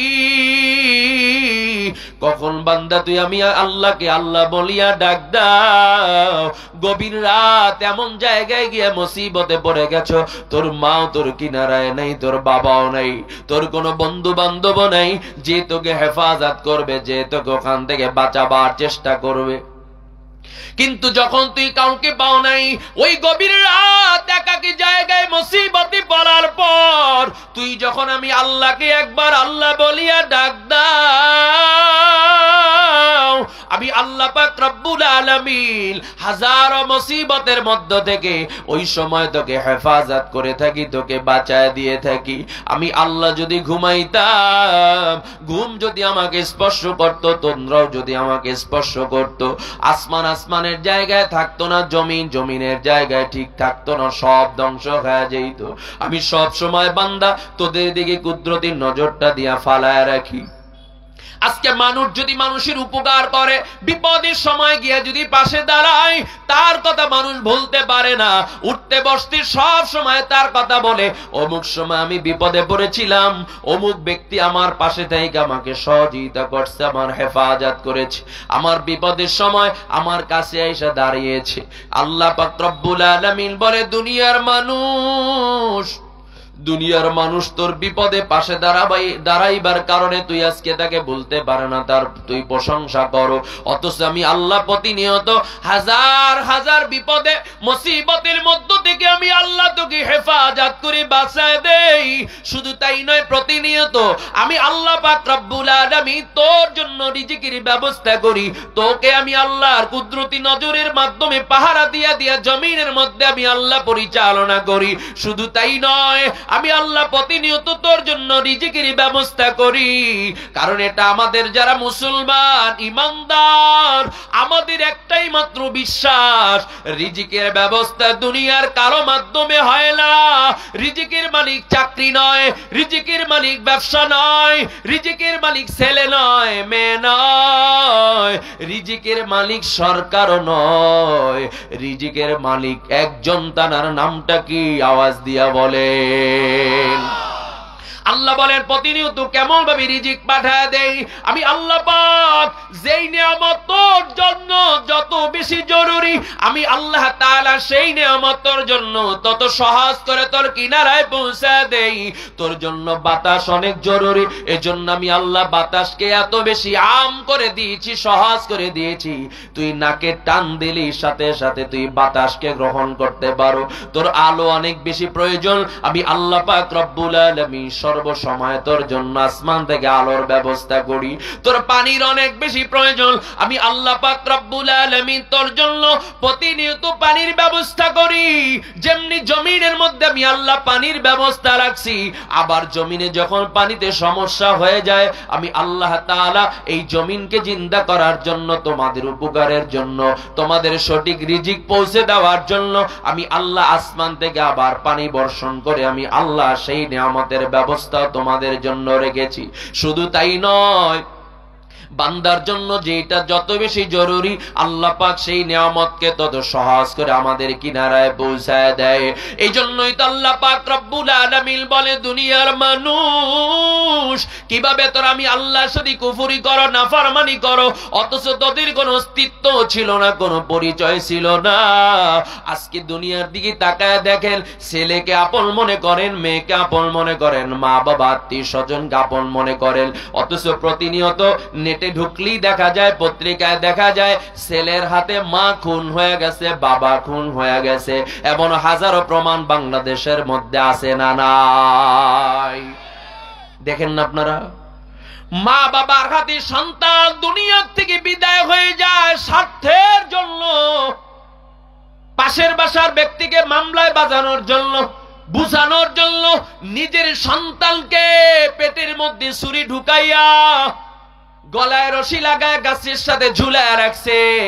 গত 1-1.5 বছরের আগের ঘটনা আপনারা দেখেছেন, নিজের বাবা নিজের সন্তানকে দুনিয়া থেকে বিদায় করে দিয়েছে। শুধু তাই নয়, নিজের সন্তানকে নিজের মা গলা টিপে হত্যা করে দুনিয়া থেকে বিদায় করে দেয়, এমন প্রমাণ আছে না নাই? জোরে বলেন। তাহলে এখান থেকে এক কথায় আমরা বুঝলাম, আজকে দুনিয়ায় পরিচয় পেয়ে গেলাম, এই দুনিয়ায় মূলত আসলে কেউ কারো আপন না। এই দুনিয়ায় সব হলো স্বার্থপরের দল। যতক্ষণ স্বার্থ আছে ততক্ষণ আপনার আমার কিনারায় থাকবে। স্বার্থের ব্যাঘাত ঘটলে কাউকে দুনিয়ায় আপনার আমার কিনারায় পাওয়া যাবে না। এই জন্যই আল্লাহ পাক রব্বুল আলামিন যেই নিয়ামত আপনাকে আমাকে প্রতিনিয়ত ব্যবস্থা করে থাকেন, এই নিয়ামতের হিসাব আমার আল্লাহ যদি হাসরের ময়দানে চেয়ে বসে, জবাব দেওয়ার শক্তি কিন্তু দুনিয়ার কোনো মানুষের নেই। আজকে দুনিয়ায় বসে মিলিয়ন বিলিয়ন ট্রিলিয়ন গেলানকে গেলান পানি আল্লাহ আপনাকে আমাকে খাওয়ায়, হাসরের ময়দানে যদি ডাক দেয়া বলে, বান্দা কত পানি আমি আল্লাহর নিয়ামত তোকে পান করাইছি, আজকে হাসরের ময়দানে আমি আল্লাহর নিয়ামত 1 গ্লাস পানি আমি আল্লাহর নিয়ামতের হিসাব দিয়া সামনে যাও, কোন মানুষের পক্ষে সম্ভব হবে না সেই নিয়ামতের হিসাব দিয়া সামনে কদম বাড়াবার জন্য। এই জন্য বন্ধু আপনাদেরকে বলতে চাই, দুনিয়ায় বসে আজকে যত বাহাদুরি করেন না কেন, চক্ষু বন্ধ হয়ে যাওয়ার পরে সব কিছু শেষ হয়ে যাবে, কোনো কিছু আর আপনার আমার জন্য বাকি থাকবে না। যতক্ষণ চক্ষু খোলা আছে দুনিয়ার সব কিছু আপনার আমার থাকবে, কিন্তু চক্ষু বন্ধ হয়ে যাওয়ার সাথে সাথে যত অর্থ সম্পদ আছে সব আপনার বেয়ারিশ হয়ে যাবে। আপনার যারা ওয়ারিশ থাকবে তারা সেই সম্পদের মালিক হয়ে যাবে, আপনার সম্পদের মালিক থাকবেন না। কবরে রাখার আগ পর্যন্ত আত্মীয় স্বজনের সম্পর্ক থাকবে। এজন্যই তো বলা হয় দুনিয়ায় বসে তুমি এমন ভাবে সবের গাছ লাগাও, দুনিয়ায় বসে এমন ভাবে তুমি সবকে প্রতিষ্ঠা করো, এমন ভাবে সদকা জারিয়ার কাজ করে যাও যাতে করে মৌতের বড় আখিরাতের জিন্দেগিতে তোমার কাজে এসে যায়। এখান থেকে মূল জবাব, অনেকেই আমরা চিন্তা করি এই দুনিয়া থেকে যাহা কিছু কামাই করেছি তাতে একদম কম করি নাই, জান্নাতে যদি আমি না যাই এমন কোন মানুষ তো চোখেই বাজে না যে জান্নাতে যাইবে। আছে না নাই? জোরে কন। আমল একদম কম করি নাই, নামাজ তো একদম কম পড়ি নাই, কিন্তু আমি বলবো আপনি হাজারো সিজদা দিয়েছেন, সিজদা কবুল হয়েছে কিনা এমন কোন গ্যারান্টি কারো কাছে আছে নাকি? হাজারো রোজা রেখেছেন, গ্রহণ হয়েছে কিনা আল্লাহর আদালতে যার কোনো গ্রান্টেড নাই। যত আমল করেছেন, যত কাজ করেছেন, আল্লাহর আদালতে কবুল হয়েছে কিনা কোনো গ্যারান্টি নাই। এজন্য মূল জবাব, এই জমিনের মধ্যে বসে এমন ভাবে সদকা জারিয়ার কাজ করে যান। এই যে আপনাদের পাশেই একটা মাদ্রাসা আছে, এখানে ছেলেরা তালেবে ইলম যারা ইলম চর্চা করে, ইলম সংগ্রহ করে, কোরআন শিখে, কোরআনের ইলম দ্বীনি ইলম অর্জন করে, ফায়দা আছে না নাই? না না, অনেকেই দোকানপাটে বইসা বলে মাদ্রাসায় পড়ানো যাবে না, মাদ্রাসায় পড়ালে না খাইয়া মারা যাবে। কয় কি কয় না জোরে বলেন। আমি বলবো মাদ্রাসায় পড়াইলে না খেয়ে মারা যাবে এমন কোন ইতিহাস এই জমিনের মধ্যে নাই, বরং মাদ্রাসায় পড়ার কারণে, কোরআনের ইলম অর্জন করার কারণে এই জমিনের সবচেয়ে সম্মানের খান আমার আল্লাহ তাদেরকে খাওয়ায়। কাজী বন্ধের জন্য বলবো, যেহেতু আমরা দুনিয়ার থেকে সবাই বিদায় হয়ে যাব, এই জমিনের মধ্যে এমন একটি সদকা জারিয়ার কাজ করে যাই। এই সদকা জারিয়ার মধ্যে সবচেয়ে উত্তম হলো নেককার সন্তান জমিনের মধ্যে রেখে যাওয়া। নেককার সন্তান যদি জমিনের মধ্যে রেখে যাওয়া যায়, আখিরাতের জিন্দেগিতে যাওয়ার পর, কবরের জিন্দেগিতে যাওয়ার পর এই সন্তানই আপনার আমার জন্য কবরের জিন্দেগি আখিরাতের জিন্দেগিতে নাজাতের ওসিলা হয়ে যাইতে পারে।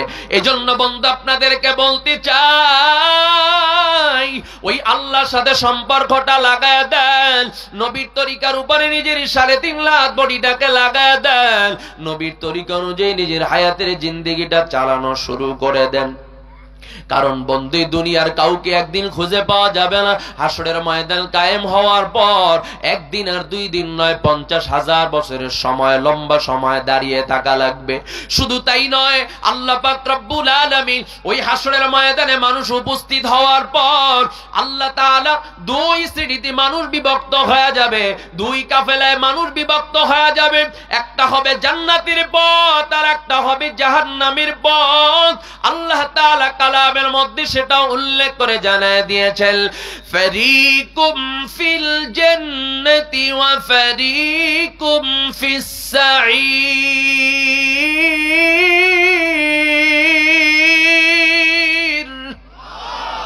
2 দলে মানুষ বিভক্ত হয়ে যাবে, 2 কাফেলায় মানুষ বিভক্ত হয়ে যাবে। তকদির ওই সমস্ত মানুষের জন্য কত ভালো, যেই মানুষগুলো বিনা হিসাবে জান্নাতের টিকিট পেয়ে যাবে। বিনা হিসাব বলতে কি বোঝানো হয়? নবী আলাইহিস সালাতু ওয়াস সালাম বলেন, হাসরের ময়দানে আল্লাহ যদি কারো কাছে প্রশ্ন করি বসে, জবাব দেওয়ার মতো কোনো ক্ষমতা কোনো পয়গম্বরেরও থাকবে না। এই জন্য সহজ হিসাবের মূল ব্যাখ্যা হলো, হাসরের ময়দানে আমলনামাটা হাতে পাওয়ার পর আল্লাহ পাক আমলনামার দিকে তাকাবে, বান্দার চেহারার দিকে তাকাবে, বান্দার চেহারার দিকে তাকাবে, আমলনামার দিকে তাকাবে, আমলনামার দিকে তাকাইয়াই বান্দাকে ডাক দেয়া বলবে, যা বান্দা তোর কাছে কোনো জিজ্ঞাসা নাই, যা সোজা তুই আজকে জান্নাতে চলে যা। এটাকে বলা হয় বিনা হিসাব, অর্থাৎ সহজ হিসাব। এই বিনা হিসাবে জান্নাতের ব্যবস্থা যাদের জন্য হয়ে যাবে তাদের কপাল কত ভালো, আর তকদির ওই সমস্ত মানুষের কত খারাপ হবে যেই মানুষগুলোর আমলনামা বাম হাতে চলে আসবে। যারা জান্নাতে যাওয়ার জন্য সিদ্ধান্ত হয়ে যাবে তাদের আমলনামা আল্লাহ পাক রব্বুল আলামিন ডান হাতে তুলে দিবে। আজকে দুনিয়ার মধ্যে যেই ছাত্র এ প্লাস, গোল্ডেন এ প্লাস পায়, ওই গোল্ডেন এ প্লাস পাওয়ার পরে আত্মীয় স্বজন বন্ধু বান্ধবের কাছে সেই খবর নিয়ে চলে যায়, কতই না মনে আনন্দ, আমার রেজাল্ট প্রকাশ হয়েছে, আমি গোল্ডেন এ প্লাস পেয়েছি, আমার রেজাল্ট ভালো হয়েছে। ওই হাসরের ময়দানেও যেই মানুষগুলার ডান হাতে আমলনামা চলে আসবে, আল্লাহ পাক রব্বুল আলামিন যাদেরকে ডান হাতে আমলনামা দিয়া দিবে, অর্থাৎ জান্নাতে যাওয়ার টিকিট যাদেরকে আমার আল্লাহ দিয়া দিবে, ওই মানুষগুলা মানুষের সামনে দৌড়াবে, আত্মীয় স্বজন পরিচিত মানুষের কাছে কাছে দৌড়াবে আর ডাক দিয়ে বলবে, দেখো আমার কপাল কত ভালো, আমার আমলনামা ডান হাতে চলে আসছে। আর যেই মানুষগুলার আমলনামা বাম হাতে চলে আসবে, আল্লাহ পাক ওই দিন উল্লেখ করে ডাক দেয়া বলবেন, ফেরেশতা ওই বান্দার আমলনামাটা বাম হাতে উঠা দাও। তবে স্বাভাবিকভাবে বাম হাতে আমলনামা উঠানো যাবে না। ওই বান্দার বক্ষটাকে ফাড়িয়া বক্ষের মধ্য থেকে হাতটাকে ঢুকায়া পিছন দিক থেকে বের করে বাম হাতে আমলনামাটা উঠা দাও। ওর আমলনামা পড়িয়া দেখুক ও দুনিয়ায় বসে কি কামাই করেছে। ফেরেশতাকে হুকুম দেওয়ার পর ওই বান্দার বক্ষটাকে ফাড়িয়া বাম হাতটাকে বক্ষের মধ্য থেকে ঢুকাইয়া পিছন দিক থেকে হাত বের করে আমলনামা হাতে তুলে দিবে। আল্লাহ পাক রব্বুল আলামিন ডাক দেয়া বলবে, ইকরা কিতাবাকা কাফা বিনাফসিকাল ইয়াউমা আলাইকা হাসিবা। এবার পরে দেখ তোর আমলনামা কি অর্জন করেছো দুনিয়ায় বসে, কি নেকি অর্জন করেছো, কি গুনাহ অর্জন করেছো, সব তোর আমলনামার মধ্যে উঠানো আছে। বান্দা আমলনামা হাতে পাওয়ার পর আল্লাহকে ডাক দেয়া বলবে, আল্লাহ আমার আমলনামা পিছনের দিকে, আমার চেহারা সামনের দিকে, আমি আমলনামা কিভাবে পড়বো? আল্লাহ পাক ফেরেশতাকে ডাক দেয়া বলবে, ফেরেশতা ওর মাথা ভিন্ন দিক, আমলনামা পড়তে পারে না, ওর মাথাটা ধরিয়া ঘাড়টাকে মটকায় পিছনের দিকে ঘুরায় দে, ওর আমলনামা পড়িয়া দেখো। ওই বান্দার ঘাড়টাকে ধরিয়া মটকায় পিছনের দিকে ঘুরাইয়া যখন ঘাড়টাকে মটকায় পিছনের দিকে ঘুরায় দিবে, এরপরে বান্দা আমলনামার দিকে তাকাবে আর আফসোস করে ডাক দেয়া বলবে, মালি হাযাল কিতাব, মালি হাযাল কিতাব লা ইউগাদিরু সগীরাতাও ওয়ালা কাবীরাতান ইল্লা আহসাহা। ওই বান্দা আফসোস করবে আর ডাক দেয়া বলবে, এটা কেমন আমলনামা, কেমন হিসাবের খাতা। দুনিয়ায় বসে মস্কারিতে একটা কথা বলছিলাম, সে কারণেও তো দেখি এখানে কবিরা গুনাহ সেটাও উঠানো হয়ে গেছে। যেটাকে দুনিয়ায় বসে গুনাহ মনে করি নাই, সেটাও তো দেখি আজকে এখন উঠানো হয়েছে। এখানে ক্ষুদ্রতম কাজকেও বাদ দেওয়া হয় নাই, বৃহৎ কাজকেও বাদ দেওয়া হয় নাই। আল্লাহ তাআলা ডাক দেয়া বলবে, ফেরেশতা এই বান্দার জন্য আমি আল্লাহর পক্ষ থেকে কোনো দয়া নাই। দুনিয়ায় বসে কত নিয়ামত আমি আল্লাহ বান্দাকে খাওয়াইছি, তারপরে প্রতিনিয়ত মসজিদের মিনারাত থেকে ওকে 5 বার আহ্বান করা হয়েছে, হাইয়া আলাস সালাহ, হাইয়া আলাল ফালাহ। প্রতিনিয়ত কল্যাণের জন্য আহ্বান করা হয়েছে, প্রতিনিয়ত সালাতের জন্য কে ডাকা হয়েছে। ঘাড় মোড়া ভিন্ন দিকে চলে গেছে, আমি আল্লাহর কুদরতি কদমে সিজদা দেয় নাই। বরংস বাহাদুরি করিয়াও এমন কথাও মানুষ বলে, মরার পরে যা হওয়ার হোক তাতে আমার কোনো টেনশন নাই। ওই দুনিয়ায় বসে আমি আল্লাহ হাজারো নিয়ামতকে খাওয়াইছি, আমি আল্লাহ পাহারা দিয়া দিয়া রাখছি, কিন্তু দুনিয়ায় বসে আমি আল্লাহর ইবাদত করে নাই, আমি আল্লাহর গোলামি করে নাই। আজকে হাসরের ময়দানে ওর জন্য আমি আল্লাহর পক্ষ থেকে কোনো দয়া নাই, আমি আল্লাহর পক্ষ থেকে ওর জন্য আজকে কোনো করুণা নাই। আল্লাহ পাক রব্বুল আলামিন হুকুম দিবেন, ফেরেশতা এই বান্দার হাতে পায়ে জাহান্নামের শিকল লাগায়া টানতে টানতে নিয়ে জাহান্নামের মধ্যে ফালায়া দাও। বন্ধু, হাসরের ময়দানে যদি আল্লাহর পক্ষ থেকে সিদ্ধান্ত হয়, এড়াইয়া যাওয়ার মতো কিন্তু কোনো সুযোগ কারো থাকবে না। কাজী বন্দের জন্য পায়ে হাত দিয়ে অনুরোধ জানাই, এখনো সময় আছে, আল্লাহর গোলামির উপরে সময়টা লাগায় দাও। ওলামায়ে কেরামদের সাথে সময় লাগাও, দ্বীনের পিছনে হায়াতের মূল্যবান সময়টা লাগাও, নেকের পরিবেশে নিজের সময়টা লাগায় দেওয়ার চেষ্টা শুরু করে দাও।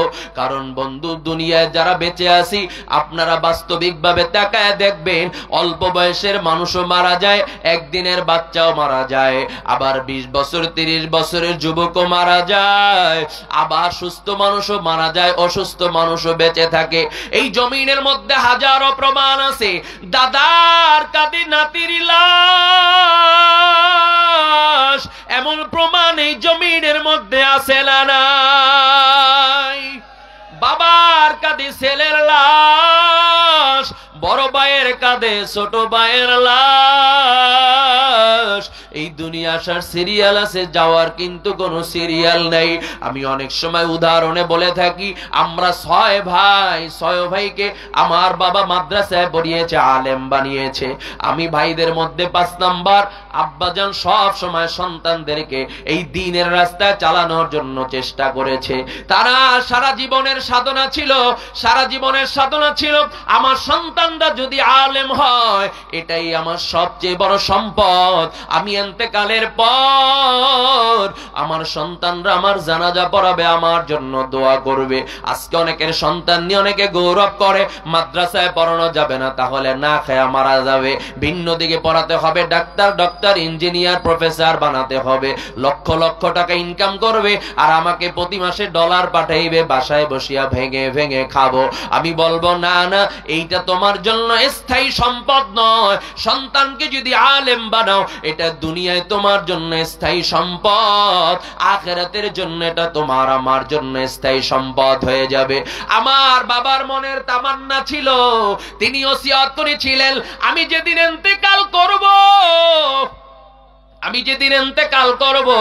আমার মায়ের কাছে ওসিয়ত করে বলে গিয়েছে, আমি যেদিন ইন্তেকাল করব, আমার 1 নম্বর ওসিয়ত হলো চরমনের পীর সাহেব হুজুরদের মাধ্যমে আমার জানাজার ব্যবস্থা করাবার কথা আমার সন্তানদেরকে বলে দিবা।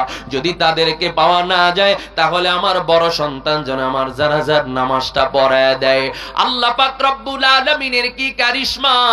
আমার আব্বা অনেক অসুস্থ ছিলেন, সেখান থেকেও আল্লাহ তাআলা অনেক সুস্থ বানায় দিয়েছেন, কিন্তু তার সামনে থেকে তানার ওসিয়ত ছিল আমার সন্তান, বড় সন্তান আমার জানাজার নামাজ পড়ায় দিবে। কিন্তু আল্লাহর কি সিদ্ধান্ত, আমার বাবা দুনিয়ার মধ্যে বেঁচে ছিল, তার সামনে থেকে বড় সন্তান কি আগেই দুনিয়ার থেকে বিদায় করে নিয়ে গেছে। সন্তান বাবার জানাজা পড়াতে পারে নাই, বরং বাবাই সন্তানের জানাজা পড়ায় কবরের মধ্যে বিদায় দিয়েছে। কিন্তু আল্লাহ পাক রব্বুল আলামিন তার এই ওসিয়তকে পূরণ করেছে, কবুল করেছে। এই যে গত ফাল্গুনের মাহফিলে, চরমনের মাহফিলে যারা গিয়েছিলেন, শেষ দিন শুক্রবার, ওই শুক্রবার দিন সকালবেলা আল্লাহর বান্দার প্রথম ওসিয়ত যেন পিসাব চরমনের মাধ্যমে আমার জানাজার নামাজ পড়ানো হয়। সন্তানকে দুনিয়া আমার আল্লাহ বাঁচায় রাখে নাই, কিন্তু ভিন্ন ওসিয়ত আল্লাহ তার জন্য কবুল করেছে। শুক্রবার সকালবেলা চরমনাই মাহফিলে যাওয়ার পর আল্লাহর বান্দা দুনিয়ার থেকে বিদায় হয়ে গেছে। ওই দিন শুক্রবার জুমার নামাজের পর তার জানাজার নামাজ চরমনের ময়দানে অনুষ্ঠিত হয়েছিল। যারা ময়দানে গিয়েছেন অনেকে লক্ষ্য করেছেন, ওই দিন জুমার নামাজ নায়েবে আমিরুল মুজাহিদিন পড়িয়েছিলেন এবং তিনি জানাজার নামাজ সম্পন্ন করেছিলেন। সারা বাংলাদেশের সব মুজাহিদরা সেখানে উপস্থিত ছিল। কাজী বন্ধু, এখান থেকে আমি আপনাদেরকে বুঝাতে চাই, যেই বান্দা দিন নিয়ে ফিকির করবে, আল্লাহকে নিয়ে ফিকির করবে, সব সময় আল্লাহর ভালোবাসা মোহাব্বত নিয়ে চলার জন্য চেষ্টা করবে, যেই বান্দা সব সময় নবীর তরিকার উপরে চলার জন্য চেষ্টা করবে, দিন নিয়ে যেই বান্দা সব সময় ফিকির করবে, ওই বান্দার মৃত্যুটা আমার আল্লাহ নেকের পরিবেশে ঈমানের হালতে কবুল করবে। কাজী বন্ধু, আপনাদেরকে বলতে চাই, আজকের মাহফিল আমাদের কারো জন্য জীবনের শেষ মাহফিল হতে পারে কি পারে না? জোরে বলেন, কতক্ষণ না কেন? হয়তোবা বন্ধু এমন হতে পারে আগামীকাল সকালবেলা হয়তোবা আপনার আমার বিদার ঘন্টা বাড়ি পড়ে যেতে পারে, জানা নাই। হয়তোবা কারোর জন্য বাজারে কাপড়ের দোকানে কাপড়ের কাপড় এইসব বস্তু দেওয়া রয়েছে, জানা নাই। হয়তোবা কারোর জন্য মসজিদের বারান্দার চারপাওয়ালা খাটিয়াটা প্রস্তুত হয়ে রয়েছে, জানা নেই। হয়তোবা কারোর জন্য কবরের জায়গাটা প্রস্তুত হয়ে রয়েছে, জানা নাই। এমন হতে পারে আগামীকাল সকালবেলা মসজিদের মাইকে এলান হয়ে যাবে, অমুকে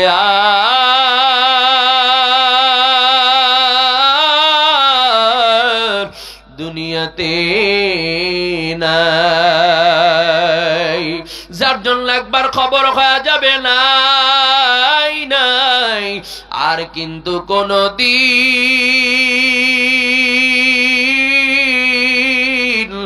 ফিরে আসা যাবে না। শেষে বিদায়ের ডাকটি জানো কখন এসে যায়,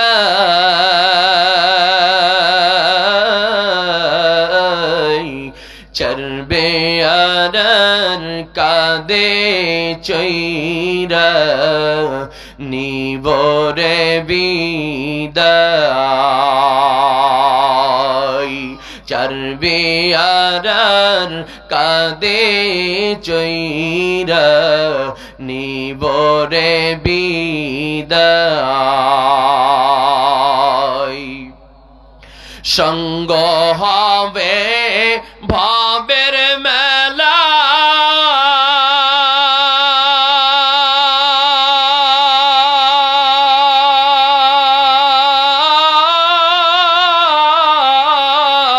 বন্ধ হবে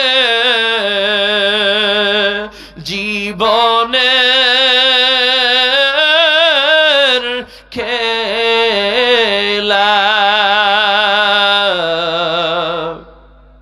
সঙ্গ হবে ভাবের মেলা,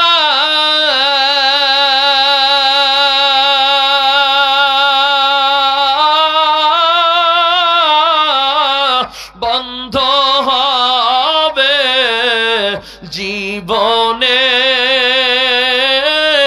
খেলা।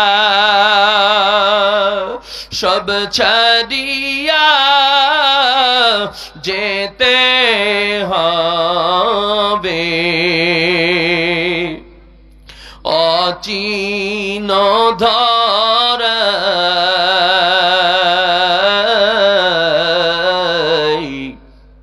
চরবে আর কাদে চৈরা নিবরে বিদায়। বন্ধু বান্ধব মুজাহিদ ভাই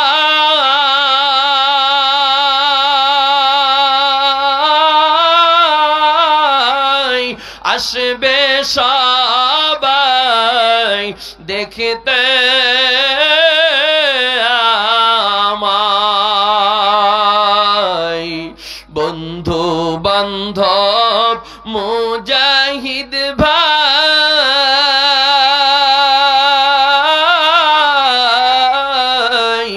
আসবে সবাই দেখতে আমায়। চোখের জলে কাঁদবে সবে, আর দেখা হবে না ধরায়। চরবে আর কাঁদে চৈরা নিবরে বিদায়। গরম পানির গোসল দিয়া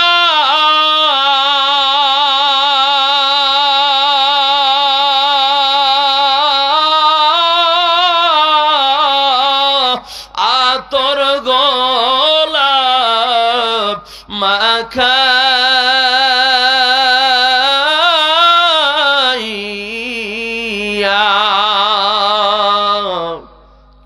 গরম পানির গোসল দিয়া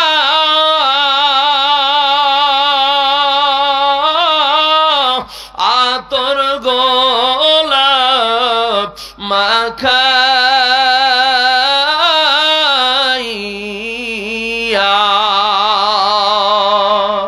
সাদা কাপড় পরাইয়া,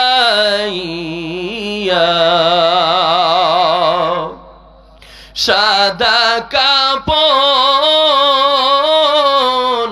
পরাইয়া দিবে রে বিদায়। চরবে আর কাঁদে চৈরা নিবরে বিদায়। শেষ বিদায়ের ডাকটি যেন কখন এসে যায়। চরবে আর কাঁদে চৈ নিবরে বিদায়। আওয়াজ দিয়ে বলি আল্লাহু আকবার। কাজে আল্লাহর গোলামি করার দরকার আছে না নাই?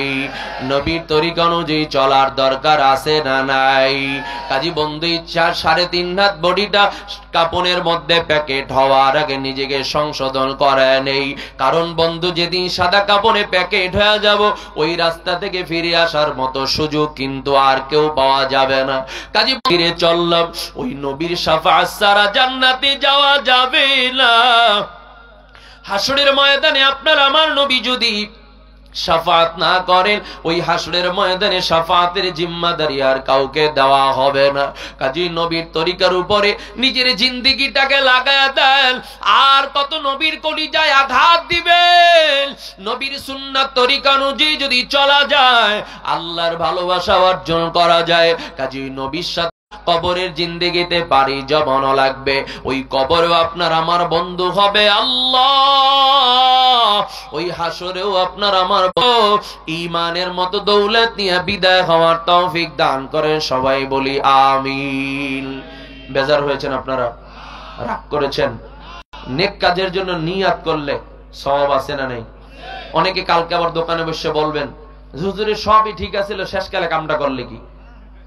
এই যে এখন আজ জায়গায় ওয়াদা করাই দিলে, নিয়াত করে, এখন যদি না করতে পারি তাহলে দায়ভারটা কেটা নিব? মূলত আমরা আল্লাহ তাআলার কাছে এই কাজ করার জন্য তৌফিক চেয়েছি এবং নিয়াত করেছি ইনশাআল্লাহ ভালো কাজ করার জন্য। এই নিয়াত থেকে আপনার আমার আমল নামায় যদি খালিস নিয়াত হয়, আপনার আমার আমল নামে আল্লাহ তাআলা ফেরেশতাদের মাধ্যমে সওয়াব লেখা শুরু করে দিবে। এজন্য সবসময় ভালো কাজের জন্য অগ্রিম নিয়াত করা, নিয়াতকে পরিশুদ্ধ করা। এজন্য আল্লাহ পাক রব্বুল আলামিন যাহা কিছু আলোচনা করার তৌফিক দিয়েছেন, এই কথাগুলো ভালোর দিকগুলো আল্লাহ তাআলা সর্বপ্রথম আমাকে মানার তৌফিক দান করুক, এরপর আপনাদেরকেও আমল করার তৌফিক দান করুক। সকলে বলে আমিন। যারা আজকে একত্রিত হয়ে জান্নাতে বাগানে এই বসার মতো সুযোগ পেয়েছি, কাল হাসরের ময়দানেও সবাই যেন কাফেলাবদ্ধ হয়ে আল্লাহর জান্নাতের দিকে যেতে পারি, আল্লাহ সেই তৌফিক আমাদের সবাইকে দান করুক। সকলে বলে আমিন।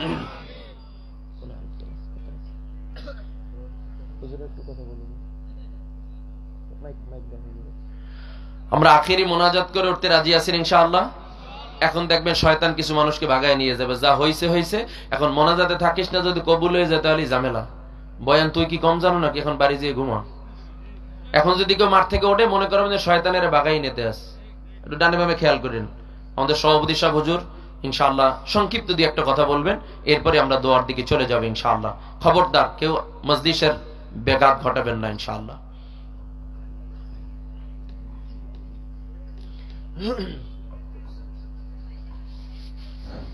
আসসালামু আলাইকুম ওয়া রাহমাতুল্লাহ। নাহমাদুহু ওয়া নুসাল্লি আলা রাসূলিহিল কারীম, আম্মা বা'দ। আল্লাহ পাকের মেহেরবানি যে আল্লাহ তাআলা আমাদেরকে দীর্ঘ সময় কোরআন হাদিসের আলোকে দ্বীনের কথা শোনার তৌফিক দান করেছেন। এখন দোয়া হবে। আজকের এই মাহফিলে যারা আয়োজক, উত্তর এলাকা যুব সমাজ, এলাকাবাসী, তো তাদেরকে আন্তরিক মোবারকবাদ জানাই। আল্লাহ তাআলা তাদেরকে প্রতি বছর এরকম একটি নেক কাজে করা তৌফিক দান করেন। এ সমস্ত যুবকরা ইচ্ছা করলে খারাপ কাজও করতে পারত, নাটকের আয়োজন করতে পারত, কিন্তু তারা এই কাজ না করে দ্বীনের মাহফিল আয়োজন করেছে। এই জন্য দ্বীনের কথা যারা শুনছি তারা যত নেকি পাবো, যারা আয়োজক তারা সমান নেকি পেয়ে যাবে। এই জন্য যে সমস্ত কথাগুলো হয়েছে আল্লাহ তাআলা আমাদেরকে আমল করার তৌফিক দান করেন। একটি হাদিসের মধ্যে আসছে, রাসূলুল্লাহ সাল্লাল্লাহু আলাইহি ওয়াসাল্লাম ইরশাদ ফরমান, ইত্তাকিল মাহারিমা তাকুনা আবাদান নাস। তুমি সমস্ত গুনাহের কাছ থেকে নিজেকে বিরত রাখো, তাহলে তুমি আল্লাহ তাআলার নিকট সবচেয়ে বড় পরহেজগার হিসেবে গণ্য হবে। গুনাহ থেকে বেঁচে থাকা সবচেয়ে বড় পরহেজগারি। ওয়ারদা বিমা কসামাল্লাহু লাকা তাকুনা গানান নাস। আল্লাহ তাআলা তোমার ভাইকে তোমার তাকদীরে যতটুকু রিজিক রাখছেন, বরাদ্দ করেছে, তুমি যাতে সন্তুষ্ট হয়ে যাও, তাহলে তুমি দুনিয়াতে সবচেয়ে বড় ধনী হিসেবে পরিগণিত হবে। ওয়াহসিন ইলা জারিকা তাকুন মুমিনান। তোমার প্রতিবেশী যারা আছে তুমি তাদের সাথে ভালো আচরণ করো, তাহলে তুমি প্রকৃত ঈমানদার হইতে পারবে। ওয়াহিব্বা লিন্নাস মা তুহিব্বু লিনাফসিকা তাকুন মুসলিমান, তুমি তোমার জন্য যা পছন্দ করো তুমি অন্য ভাইয়ের জন্য তাই পছন্দ করো, তাহলে তুমি প্রকৃত মুসলমান হতে পারবে। ওয়ালা তুকসিরিজ যহিক ফাইন্না কাসারাজ যহিক তুমিতুল কলব, বেশি হাসাহাসি করিও না, বেশি হাসাহাসি করলে মানুষের অন্তর মরে যায়। এই জন্য আমরা যারা মুসলমান, কালকে কিয়ামতের ময়দানে যারা জান্নাতি হবে, জান্নাতে বিশেষ সংখ্যক লোক যাবে, তাদের নেক আমল কোনটা? উত্তম আখলাক, উত্তম চরিত্র। অনেকে আছে নামাজ অনেক পড়ে কিন্তু চরিত্র ভালো না, আখলাক ভালো না, আদর্শ ভালো না, মানবতা নাই, নৈতিকতা নাই, মানুষের হক নষ্ট করে, মানুষকে ধোঁকা দেয়। আছেন এরকম? আর বড় অনেকে আছেন নামাজ কম পড়ে, ফরজ নামাজ পড়ে, বেশি নফল নামাজ পড়ে না, নেকি বেশি কাজ করে না, কিন্তু তার মধ্যে আদর্শ উন্নত, তার আখলাক চরিত্র ভালো। এই জন্য রাসূলুল্লাহ সাল্লাল্লাহু আলাইহি ওয়াসাল্লাম ইরশাদ ফরমান, কালকে কিয়ামতের ময়দানে মানুষের যে আমলনামা ভারী হবে তার মধ্যে সবচেয়ে উত্তম চরিত্র সবচেয়ে বেশি ভারী হবে। নামাজের চেয়ে, হজের চেয়ে, যাকাতের চেয়ে মানুষের উত্তম আখলাক, উত্তম চরিত্র সবচেয়ে বেশি কি নেকির পাল্লায় ভারী হবে। এই জন্য আমাদের চরিত্রকে উন্নত করতে হবে, মানুষকে আমরা ধোঁকা দিব না, কষ্ট দিব না। আল্লাহ রাসূল বলেন, তুমি তোমার জন্য যা পছন্দ করো অপর ভাইয়ের জন্য তুমি তাই পছন্দ করো, তাহলে তুমি প্রকৃত ঈমানদার মুসলমান হতে পারবে। আল্লাহ তাআলা আমাদের সবাইকে সমস্ত কথার উপর আমল করার তৌফিক দান করেন। মেহমানরা যা আলোচনা করেছেন এ সমস্ত কথার উপর আমরা আমল করব। বিশেষ করে আমি একটা কথা বারবার বলি, অনেকে আমরা মনে করি নামাজের আয়োজন করেছি, নেক কাজ হয়ে গেছে, নামাজ না পড়লেও চলবে। কি বলেন? মেহমান অনেকক্ষণ এই কথাই বললেন, যে ব্যক্তি নামাজ পড়ে না ইসলামে তার কোনো অংশ নাই, সে অন্য কোনো নেক আমল করলেও আল্লাহ তাআলা তা কবুল করেন না। এই জন্য আজকে থেকে আমরা সবাই নিয়ত করবো 5 ওয়াক্ত নামাজ পড়বো ইনশাআল্লাহ। পড়বো তো ইনশাআল্লাহ? শুধু নামাজ পড়লে হবে না, নামাজকে জেনে পড়তে হবে, নামাজকে শিখে পড়তে হবে। আল্লাহ তাআলা আমাদের সবাইকে তৌফিক দান করেন। এখন দোয়ার মাধ্যমে সমাপ্তি ঘোষণা করা হইল। আসসালামু আলাইকুম ওয়া রাহমাতুল্লাহ।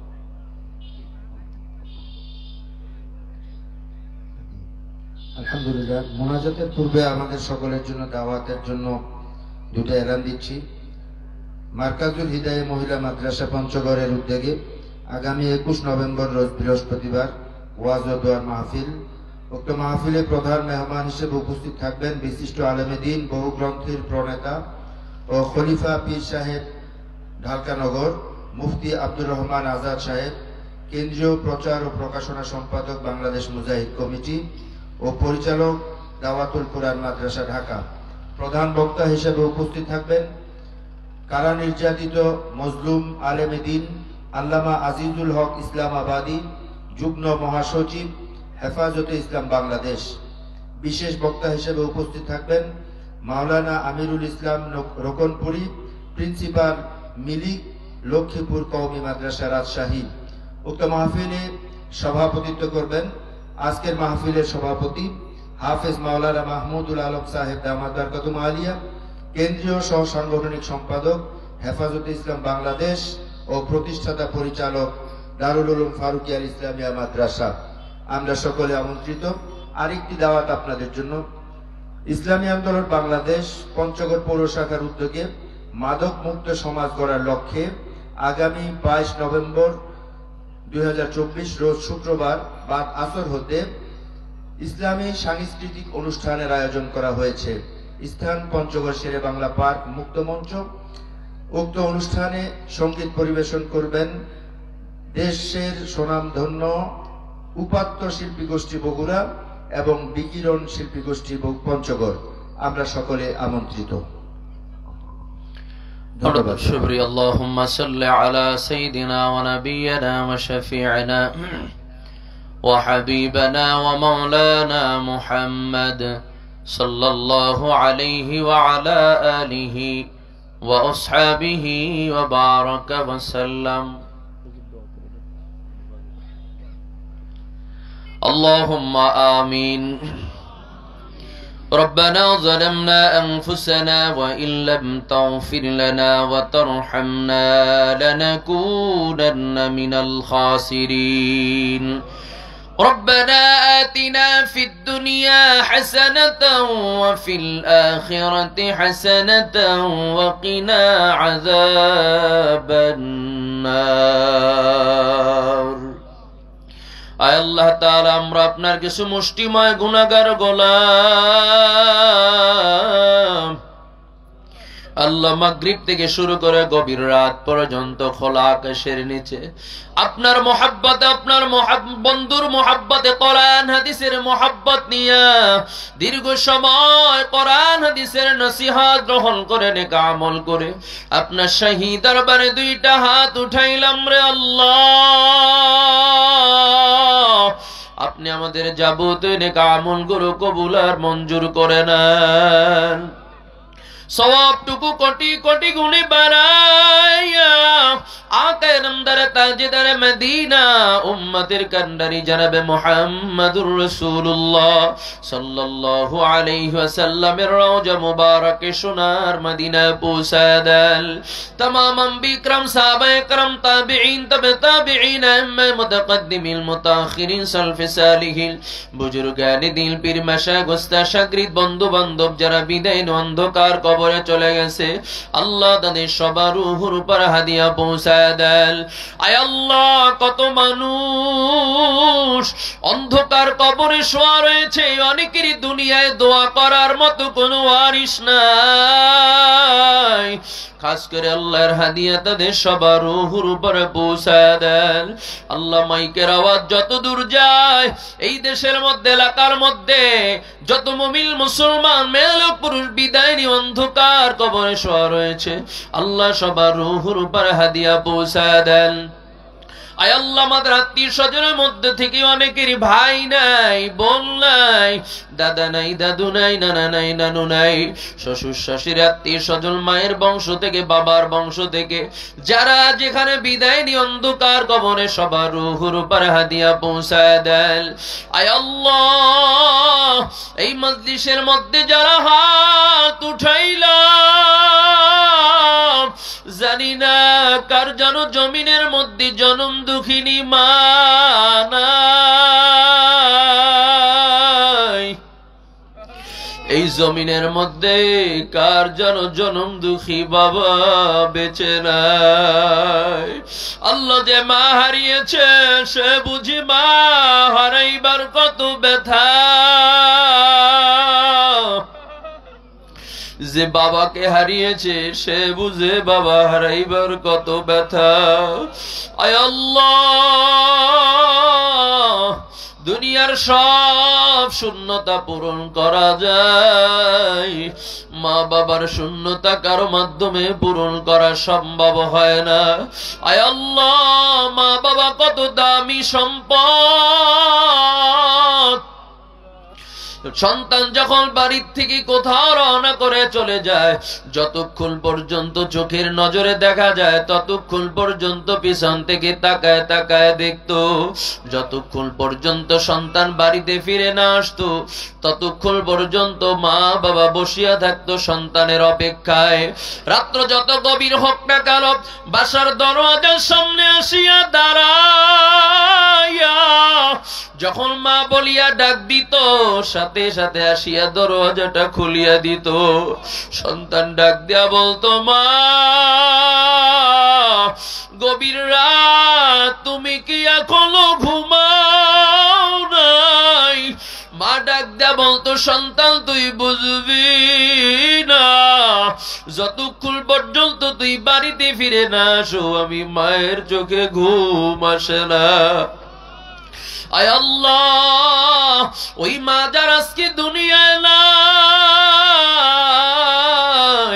তার কষ্ট কাউকে বুঝানো সম্ভব হবে না আয় আল্লাহ কত মানুষের সাথে দেখা হয় বাবার চেহারার আর একটা মানুষও দেখা যায় না আয় আল্লাহ নিজে না পড়িয়া নিজে না খেয়ে সন্তানের জন্য যে চিন্তা করত ওই বাবা যার আজকে যার দুনিয়ায় নাই বাড়ির থেকে যখন কোথাও মাহফিলে রওনা করতাম দোয়া নিয়ে রওনা করতাম আবার রাত্র যতই হোক না কেন দরওয়াজার সামনে দাঁড়ায়া থাকতো গভীর রাতে আসিয়া যেন দাঁড়ায়া থাকতে না হয় এখনো মাহফিল থেকে বাড়ি ফিরে যায় বাবা এখন আর অপেক্ষা করে না। আল্লাহ ওই মা বাবা কবর থেকে ডাক দেয়া বলে, সন্তান দুনিয়া তোদেরকে রাখিয়া চলে আসছি, কিছুই নিয়ে আসতে পারি নাই, আমরা বড় মুসিবতে, আমাদের জন্য কিছু পাঠাও। ওই জনম দুঃখিনী মা বাবাকে যারা সাদা পাতলা কাপড়ে প্যাকেটে বানায়া ওই কাদামাটির ঘরে বিদায় দিয়া তোমার দুয়ারে দুইটা হাত উঠায়া কান্দে রে। আল্লাহ তোমার কি একটু দয়া হয় না? সন্তানের মোনাজাতের ওসিলায় মা বাবার জিন্দেগীর সব গুনাহ খাতা মাফ করে দেন। আল্লাহ তাদের কবরগুলাকে জান্নাতের বাগান বানায় দেন। আখিরাতের প্রত্যেকটা ঘাটিতে আল্লাহ জান্নাতের ব্যবস্থা করে দেন। আয় আল্লাহ, খাস করে যারা মা বাবা দুনিয়ায় বেঁচে আছে দীর্ঘ নেক হায়াত দান করে দেন। আয় আল্লাহ, আজকের মাহফিলে যারা অর্থ দিয়া, বুদ্ধি দিয়া, পরামর্শ দিয়া, সময় দিয়া যে যেভাবে সহযোগিতা করলো, সবার সহযোগিতা দ্বীনের জন্য কবুল করে নেন। আয় আল্লাহ, গভীর রাত পর্যন্ত তোমার যে সমস্ত বান্দারা বসিয়া রইল, দুনিয়ার কোনো স্বার্থ নিয়ে বসে নাই, আয় আল্লাহ সবাইকে তোমার হাতে সুপর্দ করে দিলাম। দুনিয়া এবং আখিরাতে উভয় জাহানে আল্লাহ সবাইকে সফলতা দান করে দিয়েন। আজকের এই কষ্টের ওসিলায় জান্নাতে যাওয়ার ফয়সালা করে দিয়েন। দ্বীনের উপরে চলার তৌফিক দান করে দিয়েন।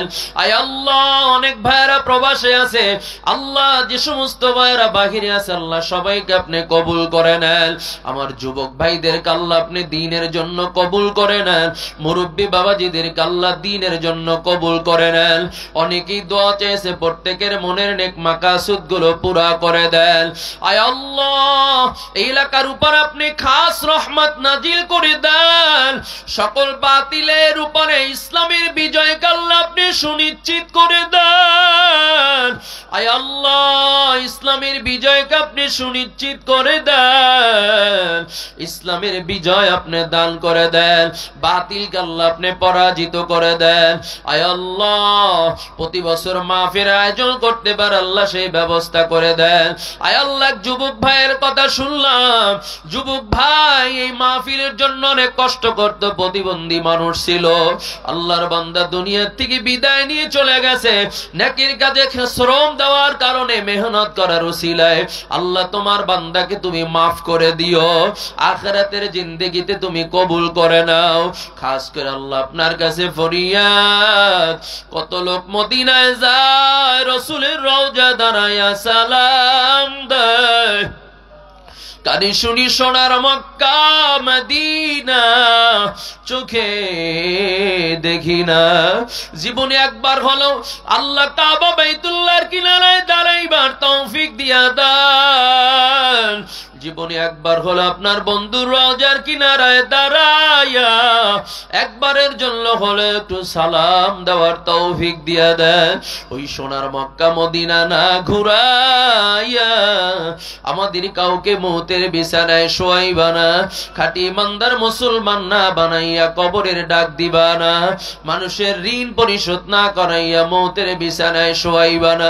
খাস করে যে সমস্ত মা বোনেরা পর্দার অন্তরালে রয়েছে, আল্লাহ প্রত্যেক মা বোনদেরকে দ্বীনের জন্য কবুল করে নেন।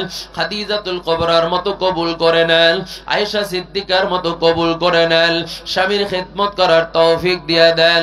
আয় আল্লাহ, বিদায় একদিন হয়েই যাব, আপনার নাম জপতে জপতে ঈমানের সাথে বিদায় হতে পারি তৌফিক দিয়ে দেন।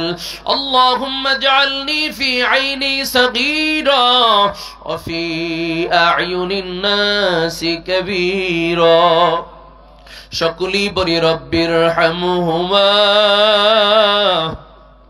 কামা রব্বায়ানি সগীরা। রব্বির হামহুমা কামা রব্বায়ানি সগীরা।